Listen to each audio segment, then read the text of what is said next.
Welcome back, everybody, to the PFF NFL show. Trevor, Sikkema, and Dalton Wasserman here with you guys once again to preview all 16. That's right. Bye weeks, thing of the past. Home stretch, baby. All 16 NFL games that we have here in Week 15. Dalton, how you doing? Trev, my friends know me well. This isn't football related, but just before the intro ran there, I had multiple people text me about my emotional well-being because the news just dropped that Tampa native and former New York Met now, Pete Alonso, just signed a 5-year contract with the Baltimore Orioles. So now I have to do this entire show just completely depressed. It's just now it's a wreck. So these people, they know me well. They had to check in, but now they have just ruined my emotional state for the rest of the show. It's just shot. I was going to say, how's that different from any other show that we do? Do just clinically not much different, but now you're going to have to deal with Connor on Stock Exchange with the same news. So it's just going to be your entire week now is going to be filled with dealing with people like us. I'm recording Stock Exchange after this. So this by proxy means your entire day is ruined too, between dealing with me and dealing with Connor. Connor's not going to be able to focus at all on anything you're doing, whatever it is you're doing today on Stock Exchange. Just no focus whatsoever. We're shot, both of us. Yeah, we're done. That's tough. Man. Gator Great as well. You forgot to mention Gator Great. I always forget Gator Great because I don't keep as much track of college baseball, but Pete is a Gator Great. That is true. Well, hopefully your picks this week will help liven the mood for you, because last week, buddy, we didn't do so hot. We really were. You beat me by one game, but it was not a good showing. There's no other way around it. It was not a good showing for the two of us here. I went 5-9 picking games last week, and you went 6-8. You picked the Jets to win, and you still beat me. You still beat me by a game. Yep, that feels good. I even got to take some gambles, and I still won the week. Trev, you got some work to do here. You got 4 weeks. I know. We got the playoffs too, but we got 4 weeks left here to make up some We're ground. in an interesting situation where I got plenty of time, but I also don't have plenty of time, because you got 5 games on me here. And what I can't let happen is I can't let you play full prevent defense on me when we get to the last couple of weeks. I've got to bring this thing a little bit closer. Your record in picking games this year, you are 137, 70, and 1, of course, the tie. And then I am 132, 75, and 1. So you got 5 games on me here. Now we disagree on, I don't know if we disagree on 5 games, but it's close. I think there's at least 4 that we disagree on here. Maybe I'll switch one at the last second to see if I can make up the whole difference in 1 week. But I feel confident enough. We do have enough. You know what? Forget what I said at the beginning. I got plenty of time. This is going to be a comeback story for the ages. We're going to have a buzzer beater in the final week. It's going to be great. I'm not worried about it. Totally not worried about it. Let's start with Thursday Night Football. Let's dig into it. First game that we're previewing, first game that we're picking here. We're going to talk about a lot of different numbers here on the show in this game, and as we go throughout all 16 games. If you guys want to see these for yourself, of course, you can do that with a PFF Plus subscription. Holiday 30 is how you get 30% off that PFF Plus subscription. So you see the grades, the premium stats, but more than that, it's the betting tools, which we'll talk about sort of as we go through every single game. You get the fantasy football tools as well if you're in the fantasy playoffs, which, Dalton, I know you're in the fantasy playoffs. Give you a little, boost of morale here. Tough day for you. I know you're in the fantasy playoffs, third seed, sure. So you got a game this weekend. So I know you could use that. A lot of other people can as well. And then once we get into draft season as well, you guys get the fully unlocked mock draft simulator. You get the draft guide. You get all that great stuff. So if you don't have a PFF Plus subscription, get one now. Holiday 30 gets you 30% off as the promo code there. My Tampa Bay Buccaneers are taking on the Atlanta Falcons. Bucs are coming off of a loss to the New Orleans Saints, which puts them dead even at 7-6. Here with the Carolina Panthers with 4 games left in the season. And it feels like one team with the Buccaneers is trending in the wrong direction.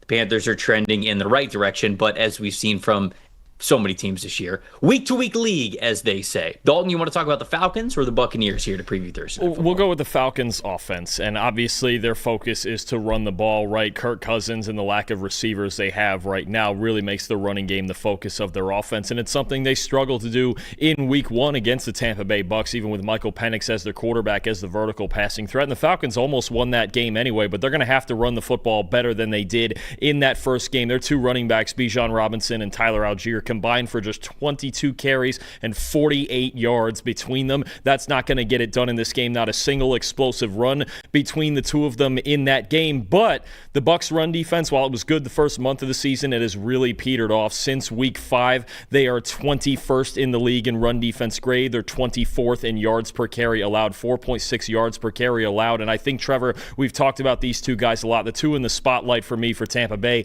are their linebackers, Levante David and Servassier Dennis. They've really struggled in recent weeks, staying with their fits, staying in their lanes, and keeping explosive runs from happening. I really think this is a big factor. The Falcons have been getting under center finally more with Kirk Cousins as their quarterback. With Michael Penix as the starter, they were under center at the second lowest rate in the league. With Kirk Cousins as their starter, it's at a top 10 rate of getting under center and just running those outside zone schemes like they should have been doing all year, honestly. But the Bucs' primary focus here is it's got to be, once again, to stop the run at a similar rate that they did in week 1 against this team and make Kirk Cousins beat them, because him and the receiving corps have not been able to do that lately against their other opponents. Yeah, and it looks like there's a chance that Mike Evans and maybe even Jalen McMillan come back for this game. We know that Chris Godwin's already in the lineup. It feels like he's getting better as the weeks go on. Emeka Egbuka still there in the lineup, who, man, he was the hero when these two teams faced off in week 1. He had 2 touchdowns, 67 receiving yards.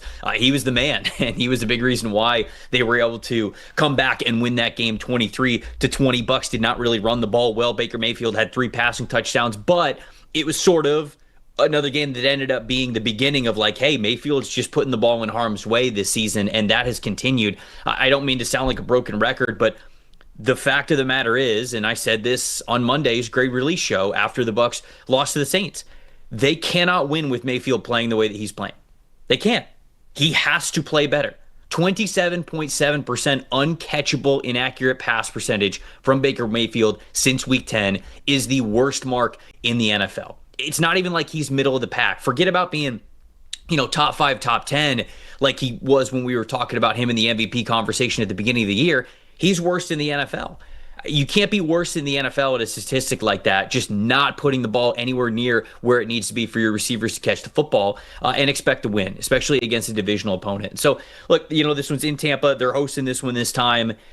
It has to start to get right here because the Bucs have 4 games left. 2 of them are against the Carolina Panthers, and they, as frustrating as it's been, still have everything in front of them here. But it's got to turn around this game. It has to. They can't drop this game and then go into the games against Carolina just not feeling it at all whatsoever. The comeback on the offensive side of things really has to start this week, and it has to start with Baker Mayfield. They've got to be able to run the ball a little bit better, but I feel like they've had enough success running the football where I wouldn't say that that's a major issue that they have had. So you're right. Containing Bijan Robinson, certainly a lot better than they did in week 1 because that was a major issue for them. And then just getting back to, hey, we know that Mayfield's going to put the ball in harm's way just because that's kind of gunslinger that he has been. But I talked about this a couple of weeks ago. It's not that at the beginning of the year he wasn't having some of those turnover-worthy plays like he has throughout his career. He was just outplaying that with more big-time throws and just better plays. As the season has gone on, really over the last month and a half, the negative plays are still there. The positive plays are what is not there. So we need to get back to, at the very least, that balance for Mayfield, or it's just always going to be tough for Tampa to win this game. I do think they get back on the saddle, if you will. I think that they win this game. 24-17 is my final score here. I just don't trust the Falcons offense right now. It's just not nearly as explosive as it needs to be. I mentioned this on the Monday show. Even when it came to those third downs, which I think they were 1 for 13 on third down last week. a lot of it just was really difficult. It was throws short of the sticks. It was either right at the first down mark and they were barely getting it. There just was not a lot of explosiveness to this passing offense. And so with that being the case, I still think Tampa gets the win here. What do you think? A couple of updates actually from a short time ago that just came out. It sounds like Mike Evans and Tristan Wirfs have a good shot to play tomorrow. Servassier Dennis is actually out, as is Tyke Smith at safety. So you'll probably get Deion Jones starting next to Levante David at linebacker, which might make the task only even harder for those two guys, those two veteran guys against Bijan and Tyler Algier. I'm with you, though. I think it's going to be a scratching and clawing kind of game. I think Jeff Ulbrich could give Baker Mayfield a lot of problems. He has not been good under pressure this year, just a 40 passing grade. And again, the Falcons blitz at one of the highest rates in the NFL. I'm going to take the Bucs 17-13. I think they really have to grind through this one. If they were smart, they ride Bucky Irving and the ground game more so to a win. I think that was their biggest area of success last week, was their ground game and even the screen game getting going with Irving. Give Mayfield easy throws, screens, shorter throws to get back into rhythm. And one of the big things with having Mike Evans back, if he is returning, the Bucs have really struggled against man coverage. Evans is usually, rightfully, their solution to beating man coverage. I think that is going to be the case at least once or twice in this game when those blitzes are coming. I'll take the Bucs in kind of an ugly defensive game. Walt in the chat saying Trevor needs University of Illinois dog Simeon Rice to get some sacks for his Buccaneers. Walt, unfortunately, not that far-fetched of a strategy here, because the Bucs had just recently signed 36-year-old Jason Pierre-Paul, because that's how bad their edge play has been so far this season. So the Bucs got a lot of things that they got to get fixed. Anytime you're facing a divisional opponent, it's really tough. And let's throw this in there as well. Raheem, it's not like the Falcons just like, we'll get him next year. They're coaching for their jobs, or they're sort of coaching for their jobs, right? I don't know if the seat is as hot on Raheem as some other people may lead you to believe, but if they, lose out here through the rest of the season, I certainly think there's a good chance that he could be let go. So this team needs to be competitive. And when you get a win against a divisional opponent on a primetime game like Thursday Night Football, it would mean a lot. So they're going to get the best that the Falcons can give them. And so we'll see if the Bucs can really stay pace with them and stay pace with the Carolina Panthers in the division. Bills and the Patriots. This one's in New England here. Bills coming off a pretty thrilling comeback victory against the Cincinnati Bengals, when it felt like, man, if they dropped that one against the Bengals, we'd be having some tough conversations about the Bills, where they're currently at, their playoff hopes, and just everything moving forward. You want to talk about the Patriots here or the Bills for this game? Let's talk about Drake May. He's been the center of attention in New England. Obviously, the MVP candidate has had such a great second year in the NFL, and something I've been looking at a lot this year, and it's continued throughout the season, and it really hurt the Bills in the first matchup between these two teams, is Drake May's ability to throw the ball to the outside. At and outside the numbers, a 91.6 passing grade. That's second best in the NFL. 10.1 yards per attempt is second best in the NFL. Bills coverage in this area of the field on either side, a 41.1 coverage grade, 29th, fourth worst in the league. And look, May to this area of the field, 15 of 17 for 185 yards in the first game between these two. He attacked the outside. He attacked the corners. Christian Benford, Tre'Davious White starting out there has been really struggling. Both of those guys with coverage grades in the low 50s this season. Maxwell Hairston has been rotating in, got off to a hot start in his first couple of games, really cooled off since then in a rotational role. I expect Drake May and Josh McDaniels to attack on the outside again with Stephon Diggs, with Kayshon Boutte. Now Kyle Williams is getting a little bit involved, right? Demario Douglas on some of those deep over routes, getting all the way to the opposite sideline. The Patriots have a lot of options of attacking outside. They've been doing a great job schematically of doing it all year, and the Bills secondary is going to have to be aware that New England is going to attack them on the outside again. That's been their biggest area of weakness. These cornerbacks have to play a lot better, or Drake May could tear them up again. Yeah, when we go back to the first time that these teams matched up earlier this season, this was week 5. Patriots ended up winning this game by 3. 23-20 was the final score.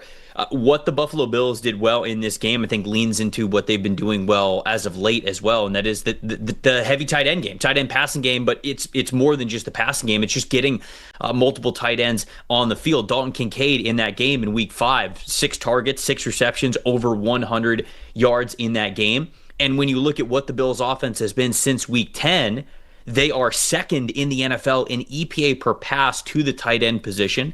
And they have 346 receiving yards to tight ends since week 10, which is tied for third best in the NFL. I think a lot of the conversation with the Bills on offense is certainly we've talked about, hey, if James Cooks is rolling, really tough to beat this team, because if the run game is operating and firing on all cylinders, then it's tough to really be able to defend the run with more guys in the box while also covering how diverse the Buffalo Bills passing offense can be. But when the offense, or the running offense, isn't as explosive, well, then you're sort of depending on wide receivers a little bit more. That's where a lot of frustration has come this season from Buffalo Bills fans, because Keon Coleman has not developed into that wide receiver one that they have wanted him to be. Khalil Shakir is a good player, but is he a takeover player for you? Probably not. I think that they've found that their X factor, their difference maker, and where they could have the biggest advantage and return on investment is when they lean into the tight end game. So the Patriots struggled to defend Dalton Kincaid the last matchup that they had, which was obviously a long time ago, but clearly the Bills are more willing to lean into that more and more even at this point in time. So to me, the Patriots will have to shore up how they defend the tight end position, because along with running the ball, that's where they're going to go to next. And I think that's the combination that this team is going to have down the stretch here with about 4 games left. I've got the Bills winning this one. I've got the Bills winning 22-20. It feels like a game where I think it's going to be very close, just like the first matchup was. And I think these teams are going to split the series here. And I think the Patriots could certainly win this game as well. Obviously, with the 22-20 score, I think it's going to be a close one. But give me Buffalo to sort of ride the momentum of the win that they were able to get last week. I feel like that's a new fire within them as they get down the final 4 games that they have of their season. And I just like their matchup of leaning into the tight ends against this New England Patriots team. Don't forget the stakes in this game as well. If New England wins, they clinch the AFC East title, because they'll be up 3 games with 3 to go and the tiebreaker. So this is for the division right here on the New England side. And you know what? I'm going to go with them to clinch the division this week. I honestly, the Bills, they don't play as well on the road as they do at home. They're only 3-3 on the road, and the offense isn't nearly as consistent. And I honestly just don't trust their defense still. Even last week against the Bengals, Joe Burrow pretty much tore them up at will. I think New England's just a better football team all around than the Bills are. I'm going to take New England. I know Josh Allen will not go down without a fight, but I'm taking New England 31-28. I think Drake May is going to play really well again.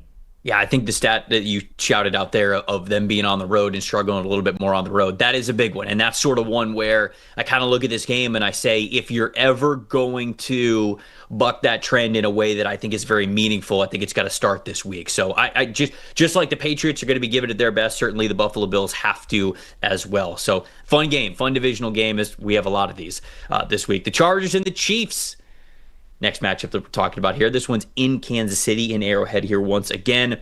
The Chargers are coming off of a win against the Philadelphia Eagles, but let's face it, Dalton, it didn't look very pretty. Do you want to talk about the Chargers side of things or the Chiefs side of things here? We'll go on the Chargers side. We're going to look at Justin Herbert, and you mentioned it hasn't been pretty. It wasn't pretty this past Monday. It hasn't been pretty for the better part of the last month. You look at his last 4 games, Trevor. It almost sounds shocking to say for as big of fans as we are of Justin Herbert, but a 44.4 passing grade over his last 4 games. Now, a big part of this is the offensive line, the lowest graded offensive line in the league. Bottom 4 pass blocking grade, worst run blocking grade by a mile, and all the injuries they've dealt with. And it's really coming to a head now where Herbert looks like he's rushed in the pocket. He's missing throws that he doesn't usually miss, airmailing balls. He's dealing with injuries, obviously. He's out there playing with a broken hand, but you see that bottom number over the last 4 weeks under pressure on 46% of his dropbacks. For the season, Trevor, the only 2 qualified quarterbacks under pressure more often are Shedeur Sanders and Justin Fields, 2 guys who are very much known to hold the football way too long.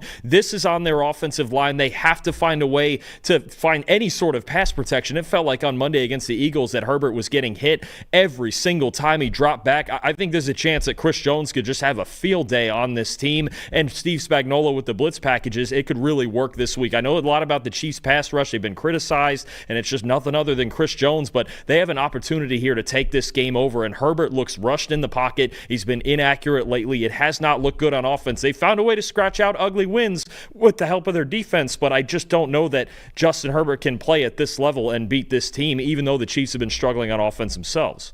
I'm curious about this. So while I'm talking about the Chiefs side of things, I was just looking at some of the numbers from that week 1 matchup that they had where the Chargers beat the Chiefs earlier this season.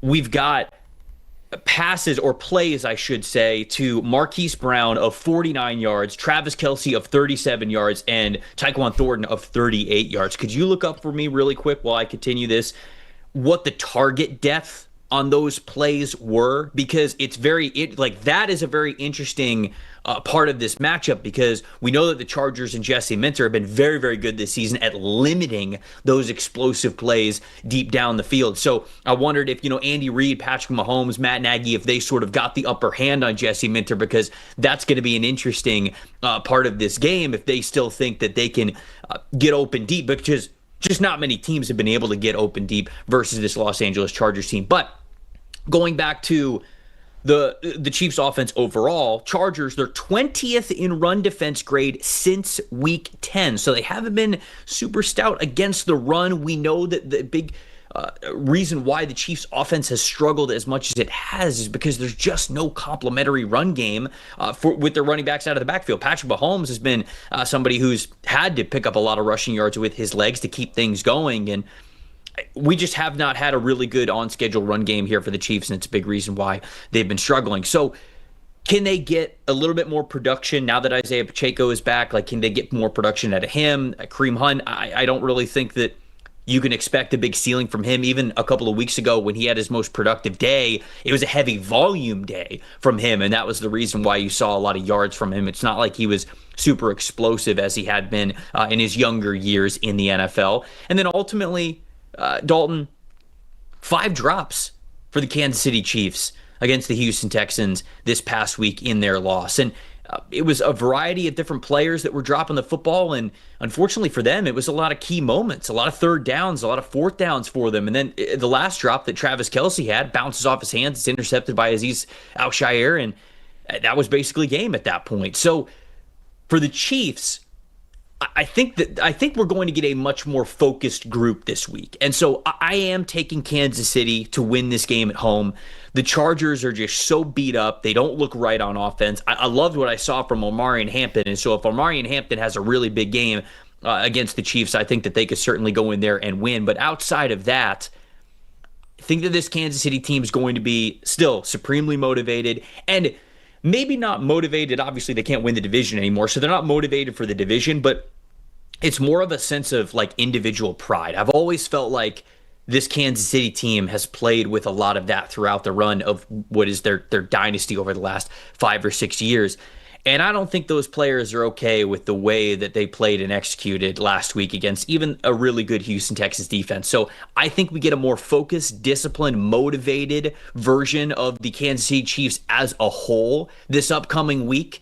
I don't know if they'll be able to run the ball better. You'll let me know about the deep passing stats, but ultimately I just think that they're going to do enough to win this game. I'm going to go 24-20. Kansas City wins this one. So Mahomes in that first game was 4 for 8 on 10-plus yard throws, the 3 that you're talking about. And here's the fun part. Of those 4 completions, 3 of them were in the fourth quarter. They only completed 1 pass over 10 air yards in the first 3 quarters of that game. And that was an absolute laser beam to Tyquan Thornton on a deep corner route that actually there wasn't that bad coverage on. The other 2, Travis Kelce, there was a busted coverage on a run-through and a screen or I should say a run-through on a fake screen that resulted in a touchdown, and then Mahomes made a ridiculous cross-body throw improvising to Hollywood Brown. Just honestly, it's one of those throws from Mahomes where you just go, what are you going to do about it? Right? Sounds about right. It's just a Mahomes throw. So I mean, 3 plays, 1 was a really good play call, the other 2 were just perfect throws by Patrick. But I think this game, I think it's going to be ugly. I think it's going to be an ugly defensive game. You've got 2 struggling offenses right now. I'm going to take the Chiefs at home as well, 20-17. I think Mahomes makes just enough plays here, but it's more to me this Chargers offensive line. How many weeks can they continue to survive this and win ball games against good teams? And they've got a really tough stretch to end their season here. I think Houston is on their schedule as well. I believe they have to play Denver again. You just look at this O-line and you wonder, when is the bottom going to fall out? I think they're going to have a lot of problems blocking Chris Jones. And then when Steve Spagnuolo does bring the blitzes, man, Herbert's got to be better. He's got to get rid of the football a little bit quicker. Man, I thought I was going to get you on this one. This was a hard one because you have both teams with serious flaws in their offense right now. Because I don't want to pick the Chargers. I just don't want to pick the Chargers. And maybe Chargers fans can come back and dunk on me if they end up winning and I let one get away with getting up on you on the scoreboard here. But I think we're going to get a very motivated and focused, prideful in a good way, Chiefs team that is not willing to settle on the mistakes that they made last week. So I think Chiefs win as well. So we're both picking the Chiefs there. Before we get to our next game, I talked about this at the top of the show, all the things that you guys get with a PFF Plus subscription. Can we pull up the player prop tool over at PFF.com? Because I love this thing. It's fantastic. It takes all the data that we have at PFF and it brings it in and organizes it in the way where you can see the cover probability, the edge, the bets that we really like here, the hit rate over the last, couple of weeks. And then you can also shop a lot of the lines around. We will look at a lot of the major books that are offering these lines, pick the best line that we think has the highest cover probability. And you guys can see all of that here for this week coming up. I actually just placed a bet on the Shedeur Sanders line of him having over 16.5 completions against the Chicago Bears this upcoming week. I like that one. I think that, they're obviously a team that wants to run the football, but 16.5, I think we're certainly getting over that mark. If they're going to beat the Chicago Bears, they're going to need to pass the football. They're going to need to put it in his hands, and he's going to need to have a pretty good game. So that's just one line, and if you guys have a PFF Plus subscription, you guys can see all of that good stuff. You can see it on the app as well if you have the PFF app. But Holiday 30, once again, that's the sale. That gets you 30% off to get that PFF Plus subscription and see everything that you're seeing on the screen and so much more. Let's get to the Cardinals and Texans game. Texans, obviously, like we talked about a couple minutes ago, coming off of a big win against the Kansas City Chiefs. Now they are hosting the Arizona Cardinals. And where the Cardinals' win-loss record isn't great, Dalton, it's still a team that's been decently competitive for the most part in a week-in, week-out basis. Vegas has this one at Cardinals getting 9.5 here on this game and an over-under of 42.5. You want to talk about the Texans, or do you want to talk about the Cardinals here in this matchup? I'll talk about the Texans' defense on that side of the ball, and I think it's obvious. I mean, we know by now that the Texans' pass rush is elite with these two edge rushers, Will Anderson and Danielle Hunter, and I think the specific matchup you're looking at, it's not like every week isn't Will Anderson's week, but this could really be his week. 91.9 pass rush grade, fourth in the NFL. It's just a summary of his season so far. Second best pass rush win rate in the league, barely behind Myles Garrett for the Cleveland Browns. And where you have this issue in this exact matchup is Anderson so often lines up on the front side of the quarterback over the right tackle. Well, the Cardinals right now, Jonah Williams is hurt. Kelvin Beacham's been starting the last couple weeks. But overall, from their right tackle position, the Cardinals have the third worst pass blocking grade in the NFL, regardless of who has been starting. And Jacoby Brissett, look, he has been really good, actually, a top 10 passer in the league in a clean pocket, but really bad under pressure, and specifically really bad under pressure when the opponent gets pressure with a four-man rush. When it's a four-man rush and Jacoby Brissett is pressured, he has the second worst passing grade of any starting quarterback in the league, only ahead of Geno Smith. This could be a serious problem. The Texans hardly blitz at all, the second lowest rate in the league, only ahead of San Francisco. I think if there's a week where you could pick Will Anderson maybe to get multiple sacks, this is it. This is going to be a huge problem for the Cardinals on their offensive line, especially that front side trying to handle number 91 there with Will Anderson. It's just paramount that they address the offensive line spots throughout the offseason in the NFL draft. And obviously that's why we have the mock draft simulator over at PFF.com for you guys to be able to do just that. Check out some of the right tackle options that we could have in the future for the Arizona Cardinals, or, whoever you're a fan of, if your team needs an offensive lineman or any position, of course. But I think that's a big issue for them. I think that Jacoby Brissett has played very, very well, given all of the circumstances. Certainly Michael Wilson has played well as well. Trey McBride is great, but not having the dynamic rushing game that I think Arizona was really hoping to lean on this upcoming year has thrown a wrench into their plans. Obviously, Kyler Murray getting hurt and not playing well, even when he was healthy and out there in the lineup. It's just been tough for them, but I think the defensive side of things has been stout at times, and I think they have a good opportunity here against the Houston Texans. The Texans, we mentioned that their offensive line has been playing better over the last month, but against Kansas City Chiefs, not so great. Ed Ingram specifically was matched up against Chris Jones quite a few times, and let's just say that He didn't fare very well. Had almost a 20% pressure percentage, which got him a 0 grade when it came to pass blocking. 39.1 overall pass blocking grade as a team against Kansas City last week. And when you look at CJ Stroud specifically, now back in the lineup, of course, 48.1 passing grade when he was forced to throw in under 2.5 seconds. If he was a lot of the time to hold on to the ball more than 2.5 seconds, 66.2 passing grade with 2 big time throws last week against Kansas City. So for Stroud, it's just give him just enough. Like, just give him just enough. Give him 3 seconds to be able to get rid of the ball. If it's somewhere between that 2.5, 3 second mark, CJ Stroud is good enough of a quarterback where he's going to give you a lot more good than bad, I believe, and including in this matchup against the Cardinals, which they've got a decent defensive front. They've got the ability to generate some pressure against you. Can that offensive line hold up just enough to allow them to get a win here? I think that they can. I've got a lot more faith in where the Texans are going than where the Cardinals are going.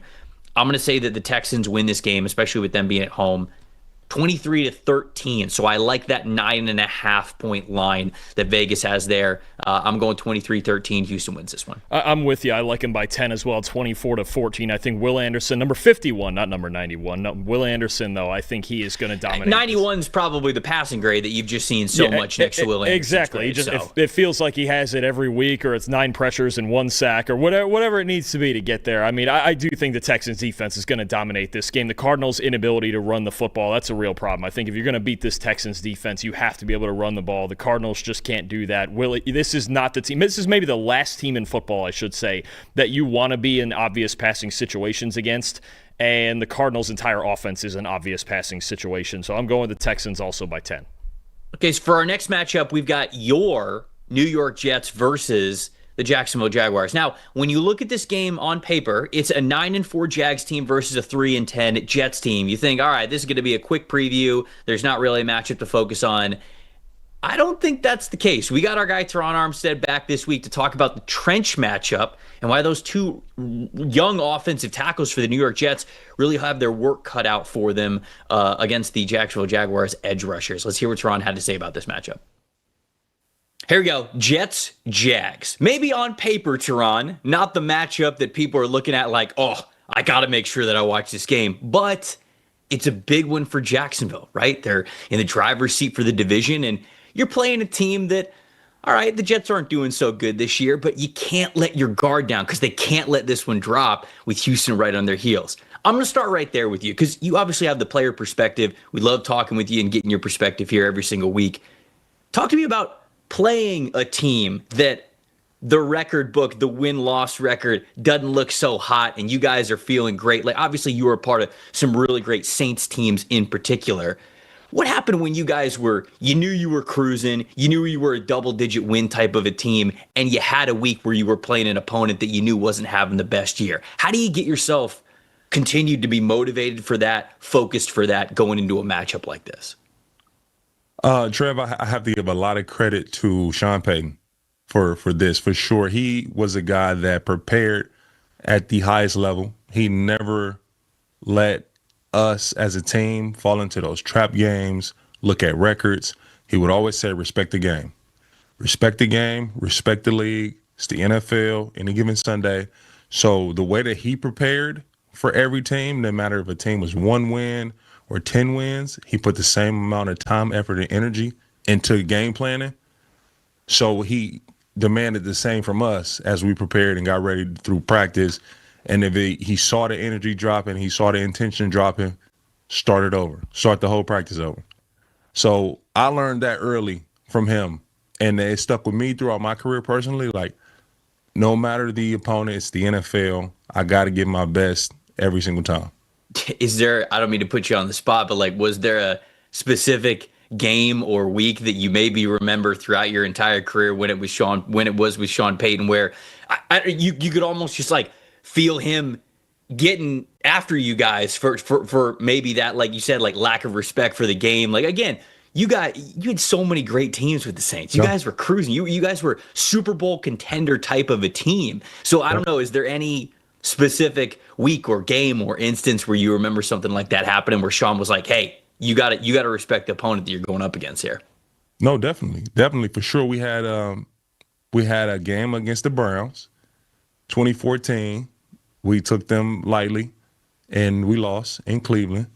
But more like regularly, it would happen against the division.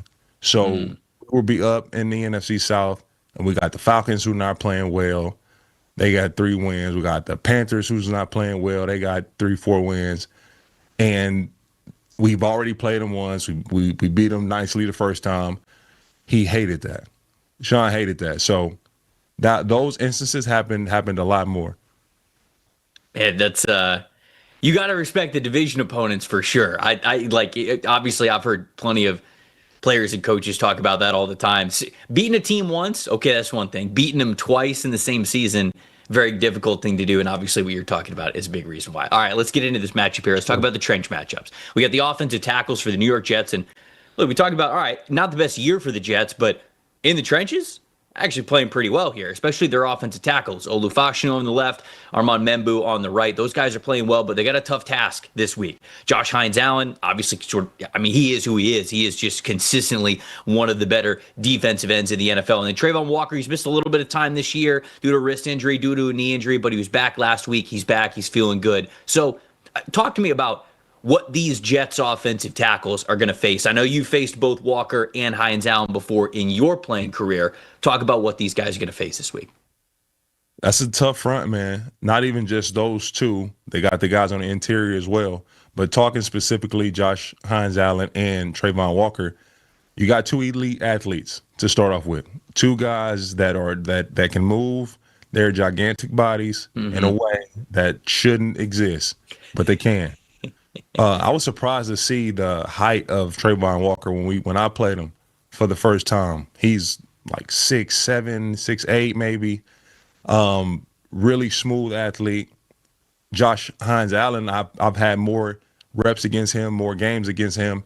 Extremely strong, physical, relentless. His motor, he's going to get after you the entire game. So with both of these guys, it's a great test for this young tackle tandem to go against guys that are going to bring it every single play. They're going to rush at the highest level of effort and intention every play. So this is a great test for those guys. Can they handle the power?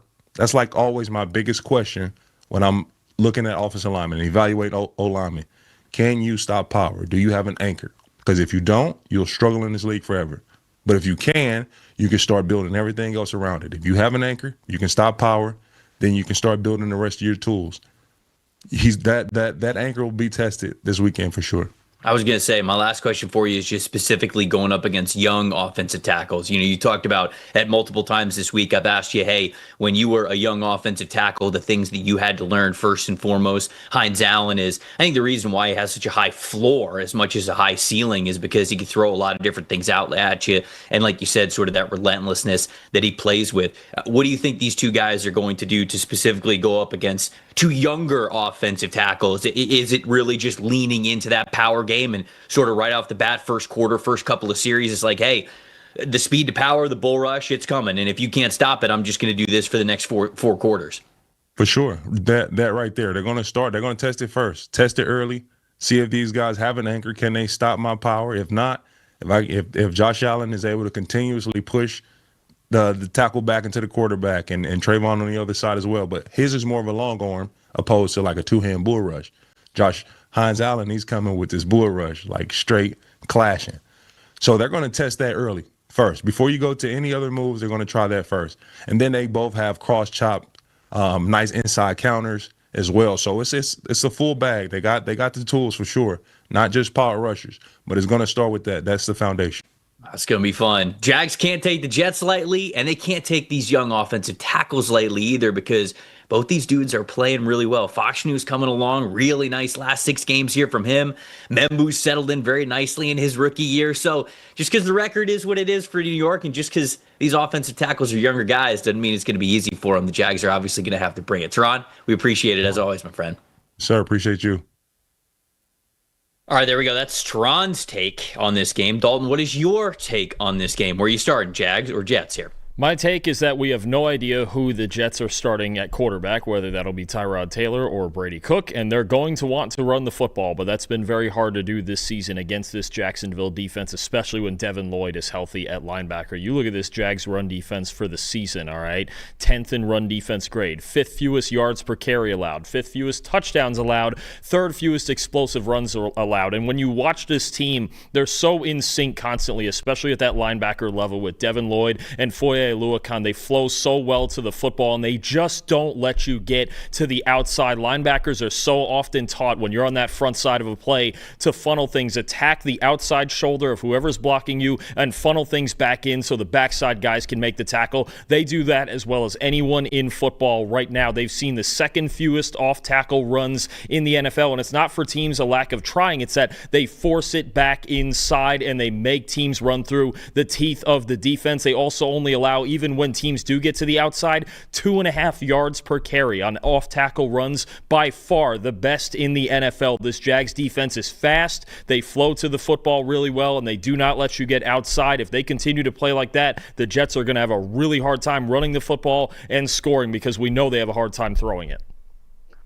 For the Jags side of things, we pointed this out on Monday's show, how good Trevor Lawrence was without play action. When you look at some of the numbers from him this past week, week 14, on play action throws, he had a 60.3 passing grade.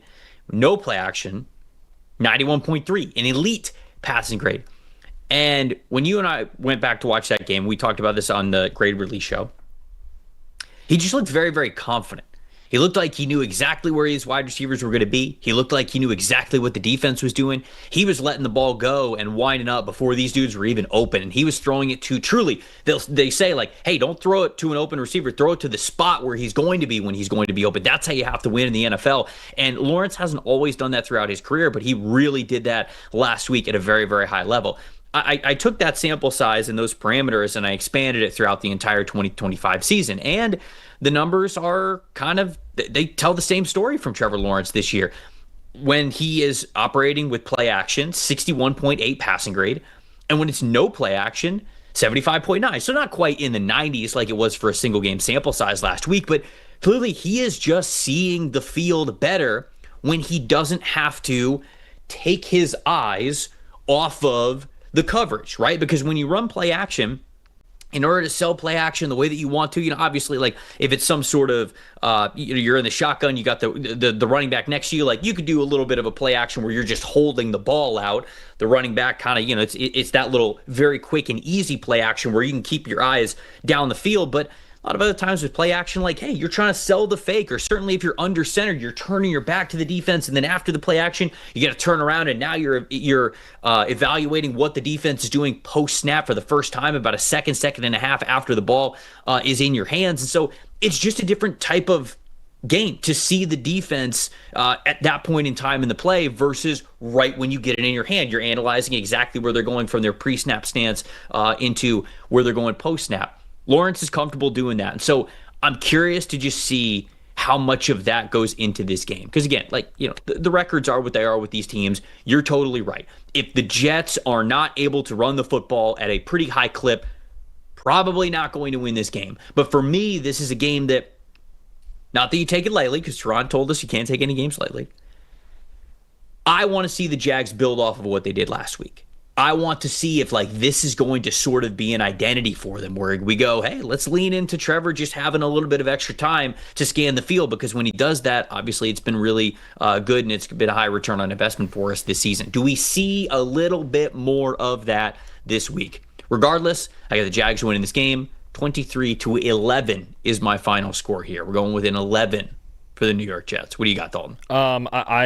I think it's going to be a blowout as well in Jacksonville. The Jets' quarterback situation's a mess, and the Jags are playing the best football of the season right now. What I want to see from Trevor Lawrence is him continue to attack downfield. And Brian Thomas Jr. last week, his highest average depth of target of the season. I wonder now if the focus is, listen, let's use his dynamic speed to open things up for everybody else. We're going to talk about this later in the show with the Packers and Christian Watson having a similar effect. It's happening here maybe with the Jaguars, where you have Thomas as the home run threat, Jacoby Myers, Brenton Strange, Tim Patrick working underneath of that, and Trevor Lawrence just working every layer of the defense, because that's what was missing in the first half of the year, was the vertical element to this passing game. If they start to find that, they're very dangerous. I think they're going to use that to their advantage in this game against the Jets. I have it 27-9. I do think it's going to be ugly. I'm not sure how the Jets are going to score very many points in this game, especially if Brady Cook is a starting quarterback. Chat's laughing at me about getting to 11 for the New York Jets. We're going touchdown and a missed point after attempt, field goal, safety. Nah, they can't miss the PAT, Trev. Nick Folk's been really good. The Jets have like the best special teams in the one thing we do right is special teams.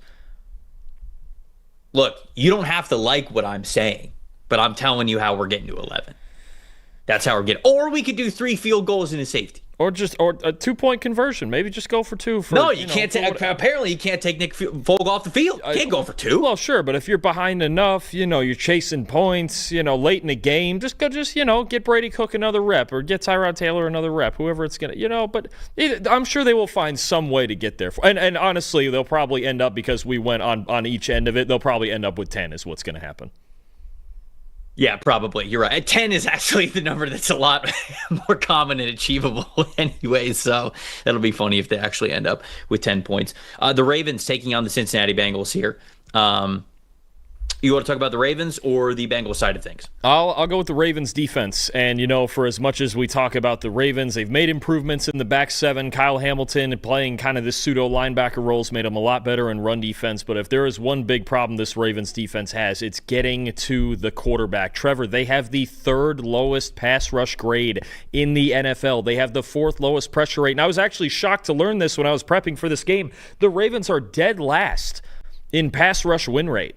They just can't get after quarterbacks. And the Bengals the last 2 weeks, in part because they've played this Ravens team and the Bills without Joey Bosa last week, they've got the best pass blocking grade since Joe Burrow returned the last 2 games. And obviously he helps getting rid of the ball quickly and setting protections and everything like that. But this Ravens team, if you can't get after a quarterback like Joe Burrow, he's going to tear you up again. And he seems obviously to make a habit of it. He did it twice last year. He did it on Thanksgiving night. He has no reason to believe he can't do it again if his offensive line is for a rare time going to win the battle again against this Ravens team.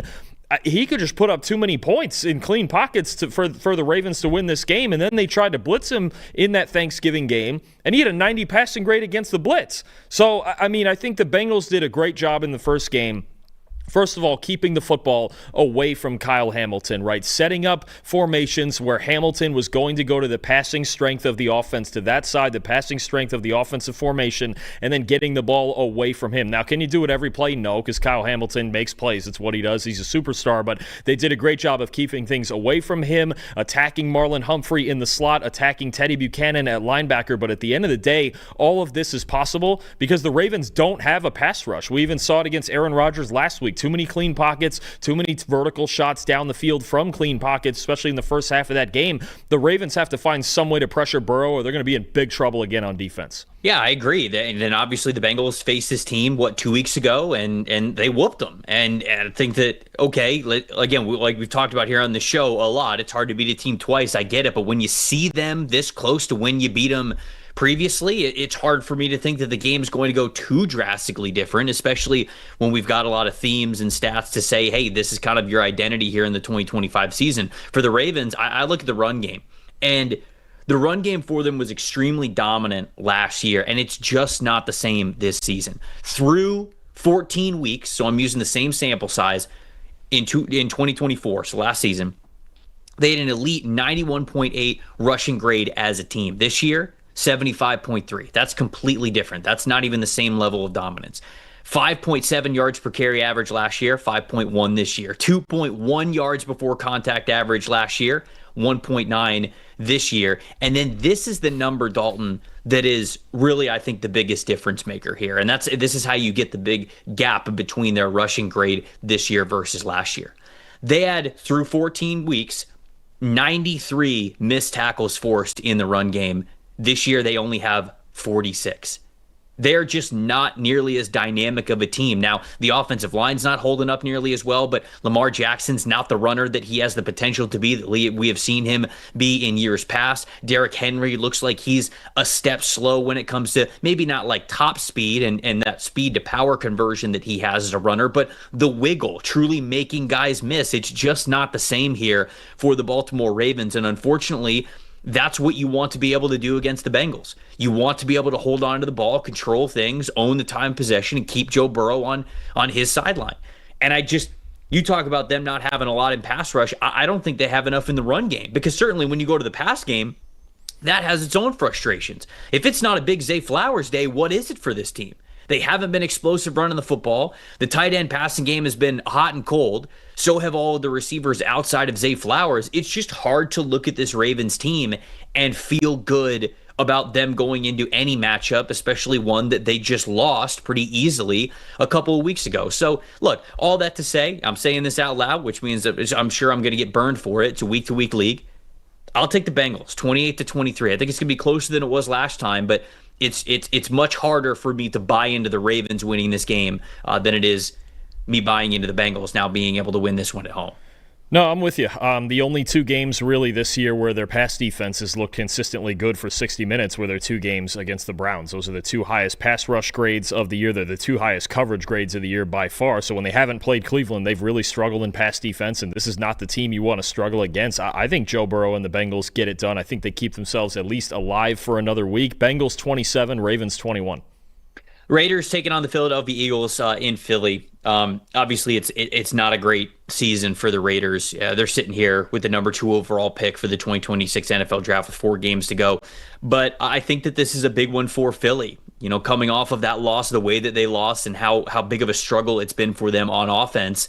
If you're going to be a team that's going to have any momentum going into the postseason at all, you've got to be able to take care of business against the Raiders. And so for me, it's a little bit less of, hey, who's winning this game and how each one of these teams look. Do you want to talk about the Raiders or do you want to talk about the Eagles? Talk about this Eagles pass rush, because one thing that is working is trading for Jalen Phillips and then getting Nolan Smith back healthy. If we go back over the last 5 weeks, since week 10, the Eagles have the second best pass rush grade in the NFL. They're 4th in pressure rate, 4th in sacks, and 6th in pass rush win rate. When you just look at the effect that Phillips and Smith have had since rejoining for Smith and joining this team for Phillips, their defensive line's gotten a whole lot better off of the edge, winning those one-on-one matchups, winning in the run game as well. And we've talked about the Raiders' pass protection and their flaws so much. They've got all the injuries up front. Since Colton Miller got hurt since week 5, the Raiders have the second worst pass blocking grade in the NFL, and Geno Smith has been basically the worst quarterback in the league under pressure this year. The Raiders' offense, look, there aren't a whole lot of answers for them right now other than just, hey, we have Brock Bowers, but you have to be able to protect your quarterback, and it's going to be hard to envision with the way that Phillips and Smith especially are playing off the edge. It's going to be hard to envision the Raiders being able to protect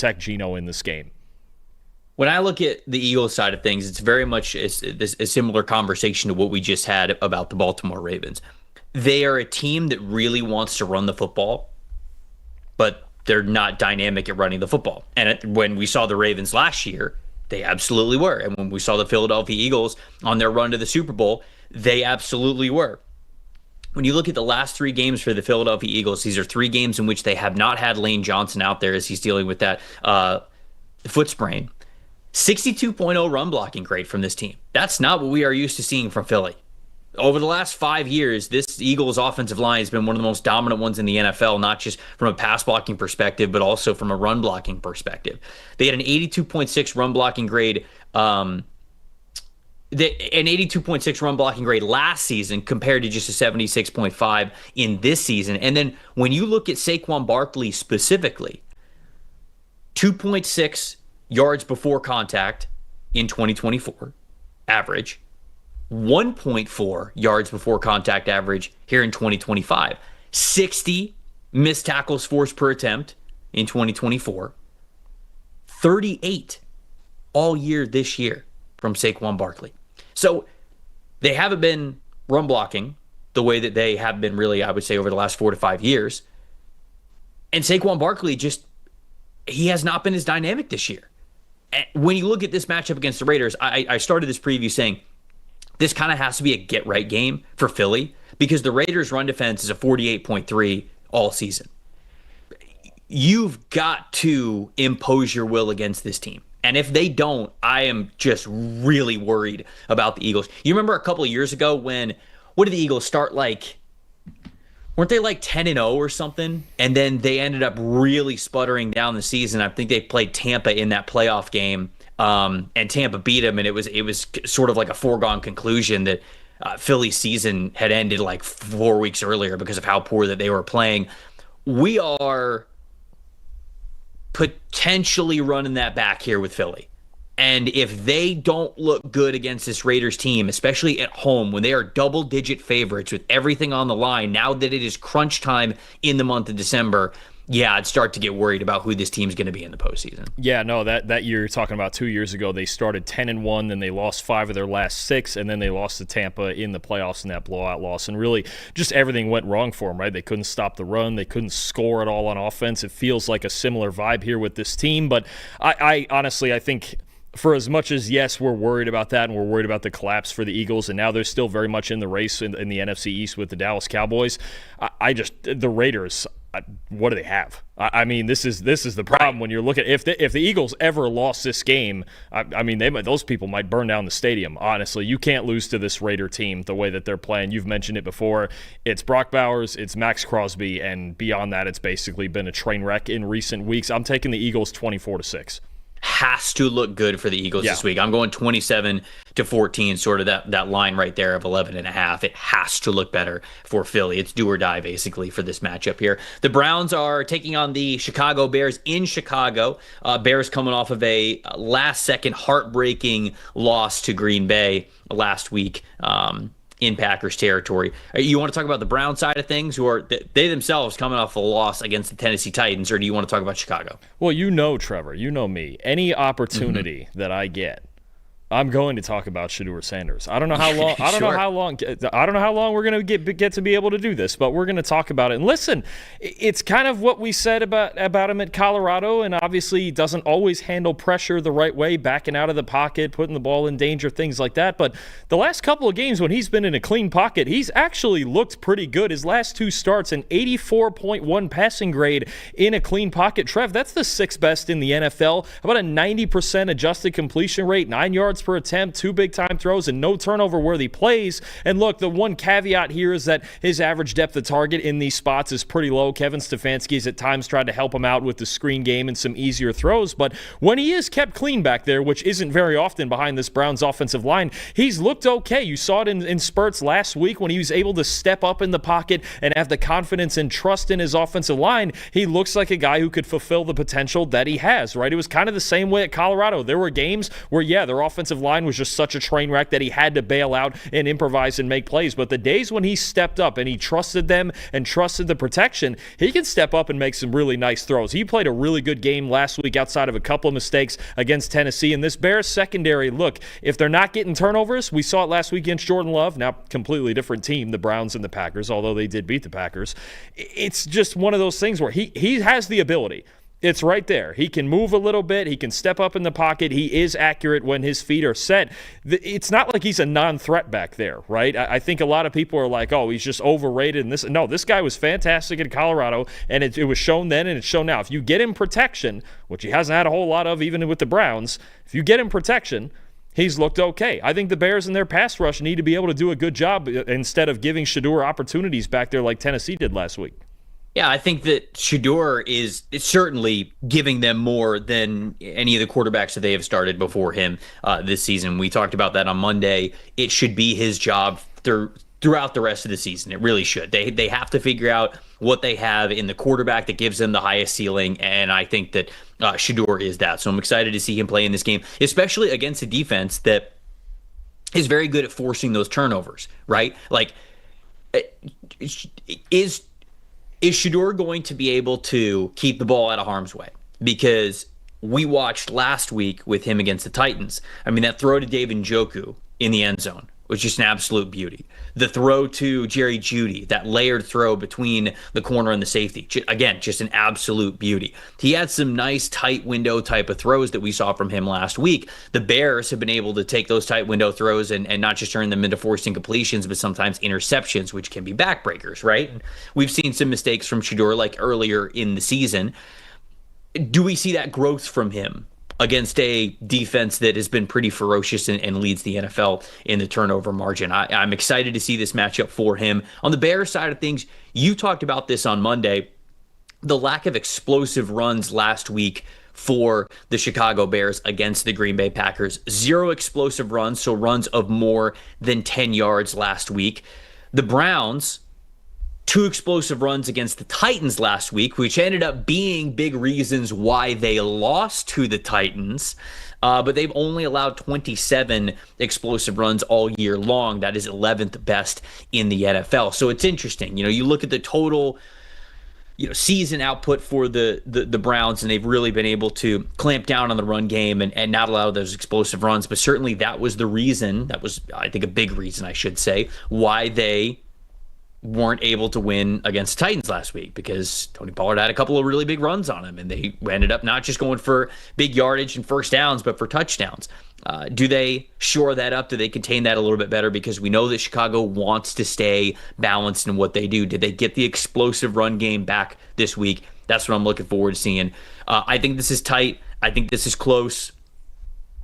I'm going to go 17-16 here. But the Bears win it. I got the Bears winning this one. I don't know if you've seen the weather reports for Chicago this weekend, and I've been at a game like this that's just ridiculous. There are rumors that the wind chill will be somewhere near -20 at Soldier Field this week. So that's why I got it low scoring, baby. Yeah, the Bears better be able to run the football, and they're the team more equipped to run the football here. I think Ben Johnson has built an offense that is capable of winning in those conditions. It's going to be very hard for both quarterbacks when it's that cold and that windy. I remember being at a game a couple years ago at Christmas Eve, Bears and Bills, and the kickoff temperature was -9 degrees. That was a whole lot of fun, and a wind chill of like -30 or some nonsense. You say that's like that. Fun? I mean, you say that's fun in a sarcastic sort of manner. Yeah, yeah. What was the okay? Now I have to know before we move on. What were the layers for that game to go to a game that's -9? What were you wearing? Oh man, it was at least 3 or if not 4. Maybe it might have been four layers and a solid pregame, so you didn't have to feel it quite as much. Right. I mean, kind of that situation there, So it was right at noon, and actually the weirdest part of it, because NFL games are always full, they're always sold out. Trevor, there was nobody. Because it was that cold and the Bears were heavy underdogs against the Bills that day, nobody sitting in the upper tank. Nobody. The stadium was it windy that day? Oh yeah, it was the temperature. The kickoff temperature was like -9, and the wind chill and it was like -25 or -30. No, I can't. I wouldn't be able to do that. Like Nobody sitting upper deck off of Lake Michigan like that. Just no one. There may not be anybody upper tank in this game.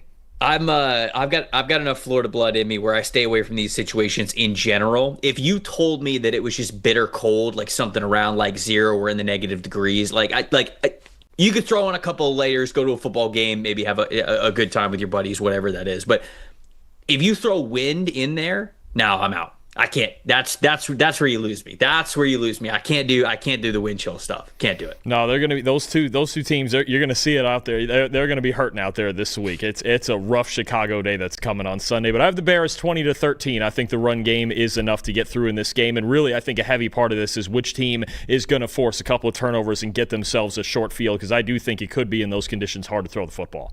All right, this PFF betting segment brought to you by our friends at DraftKings and their new game, Pick 6 here. We're pulling up the PFF player prop tool, and one of the bets I like from the game that we just talked about is something that you can talk about here for Pick 6, and that is DJ Moore. Over, or more than, I should say, 2.5 receptions here in this game. I know you said it's windy, they're not going to be throwing the ball a lot, but they got to throw it at some point. And so I do kind of like that line that we have there. Every yard, every sack, every interception, every single touchdown with Pick 6, DraftKings' newest game. Every snap can turn into a big-time payout. This isn't just watching the game. This is playing to win. Here's how it works. You just pick more or less of 2 or more player stats. The better your picks, the bigger your payout. It is that simple. Pick Six gives you more upside than any of those other pick'em sites. It's available in most states, including Texas, California, Georgia, Missouri, and so much more. Go bold, go big, start stacking wins with Pick Six from DraftKings, where every pick can pay off huge. Here's the kickoff bonus. New DraftKings customers get $50 in Pick Six credits with just a $5 entry on your first Pick Six set. You guys know the game. Now, make it pay. Download the DraftKings Pick Six app now and use that promo code PFF. That's promo code PFF to play $5 and get 50 in Pick Six credits.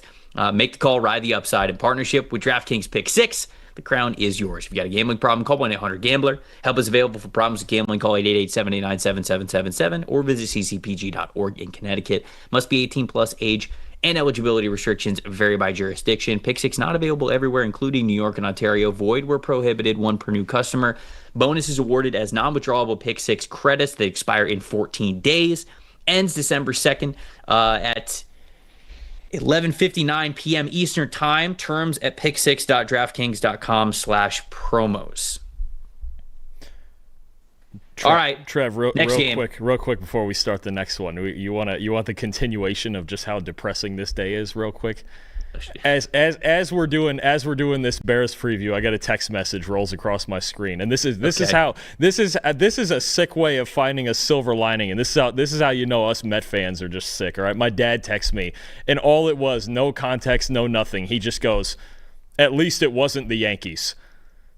I'm like, that's it. Just no context, no nothing. We already knew what was going on here. I knew exactly what he was talking about, and I was like, well, that is as deep a silver lining as you could possibly find. That's how sick we are. That over on the Queens side of things there. It's a sad day.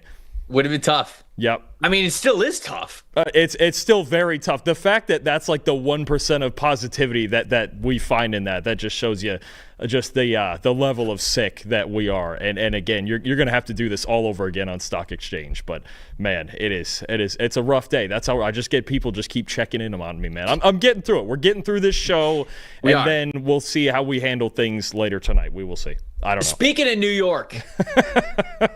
Washington Commanders take on the New York Giants here. 1 p.m. on Sunday. You want to talk about the Commanders or you want to talk about the Giants here? I'll go with the Commanders. And look, their offensive line lately has actually played pretty well in pass protection, and that's what you need against this fearsome Giants defensive line. Abdul Carter, Dexter Lawrence, Kayvon Thibodeau, Brian Burns among the league's sack leaders coming at you. But the Commanders' pass protection has been solid. I think especially the rookie right tackle, Josh Connerly, he's been playing better of late over the last 4 or 5 weeks. You look at since week 9, the Washington Commanders actually have the best pass blocking grade in the entire NFL. So it really hasn't been the fault of their offensive line, at least in the passing game, why they're struggling. That's more so about the execution of the quarterbacks and the skill players, everything like that. But the 4th lowest pressure rate allowed in that span since week 9, the 2nd lowest knockdown rate. And the only weird part about the Giants is for as much as we thought we were getting this elite pass rush across the board, they really haven't been that for most of the season. Since week 5, they have the 9th lowest pass rush grade in the league. We haven't gotten the year we thought we were getting out of Dexter Lawrence. Abdul Carter has been solid generating pressure, but I believe he still only has 1 sack this year.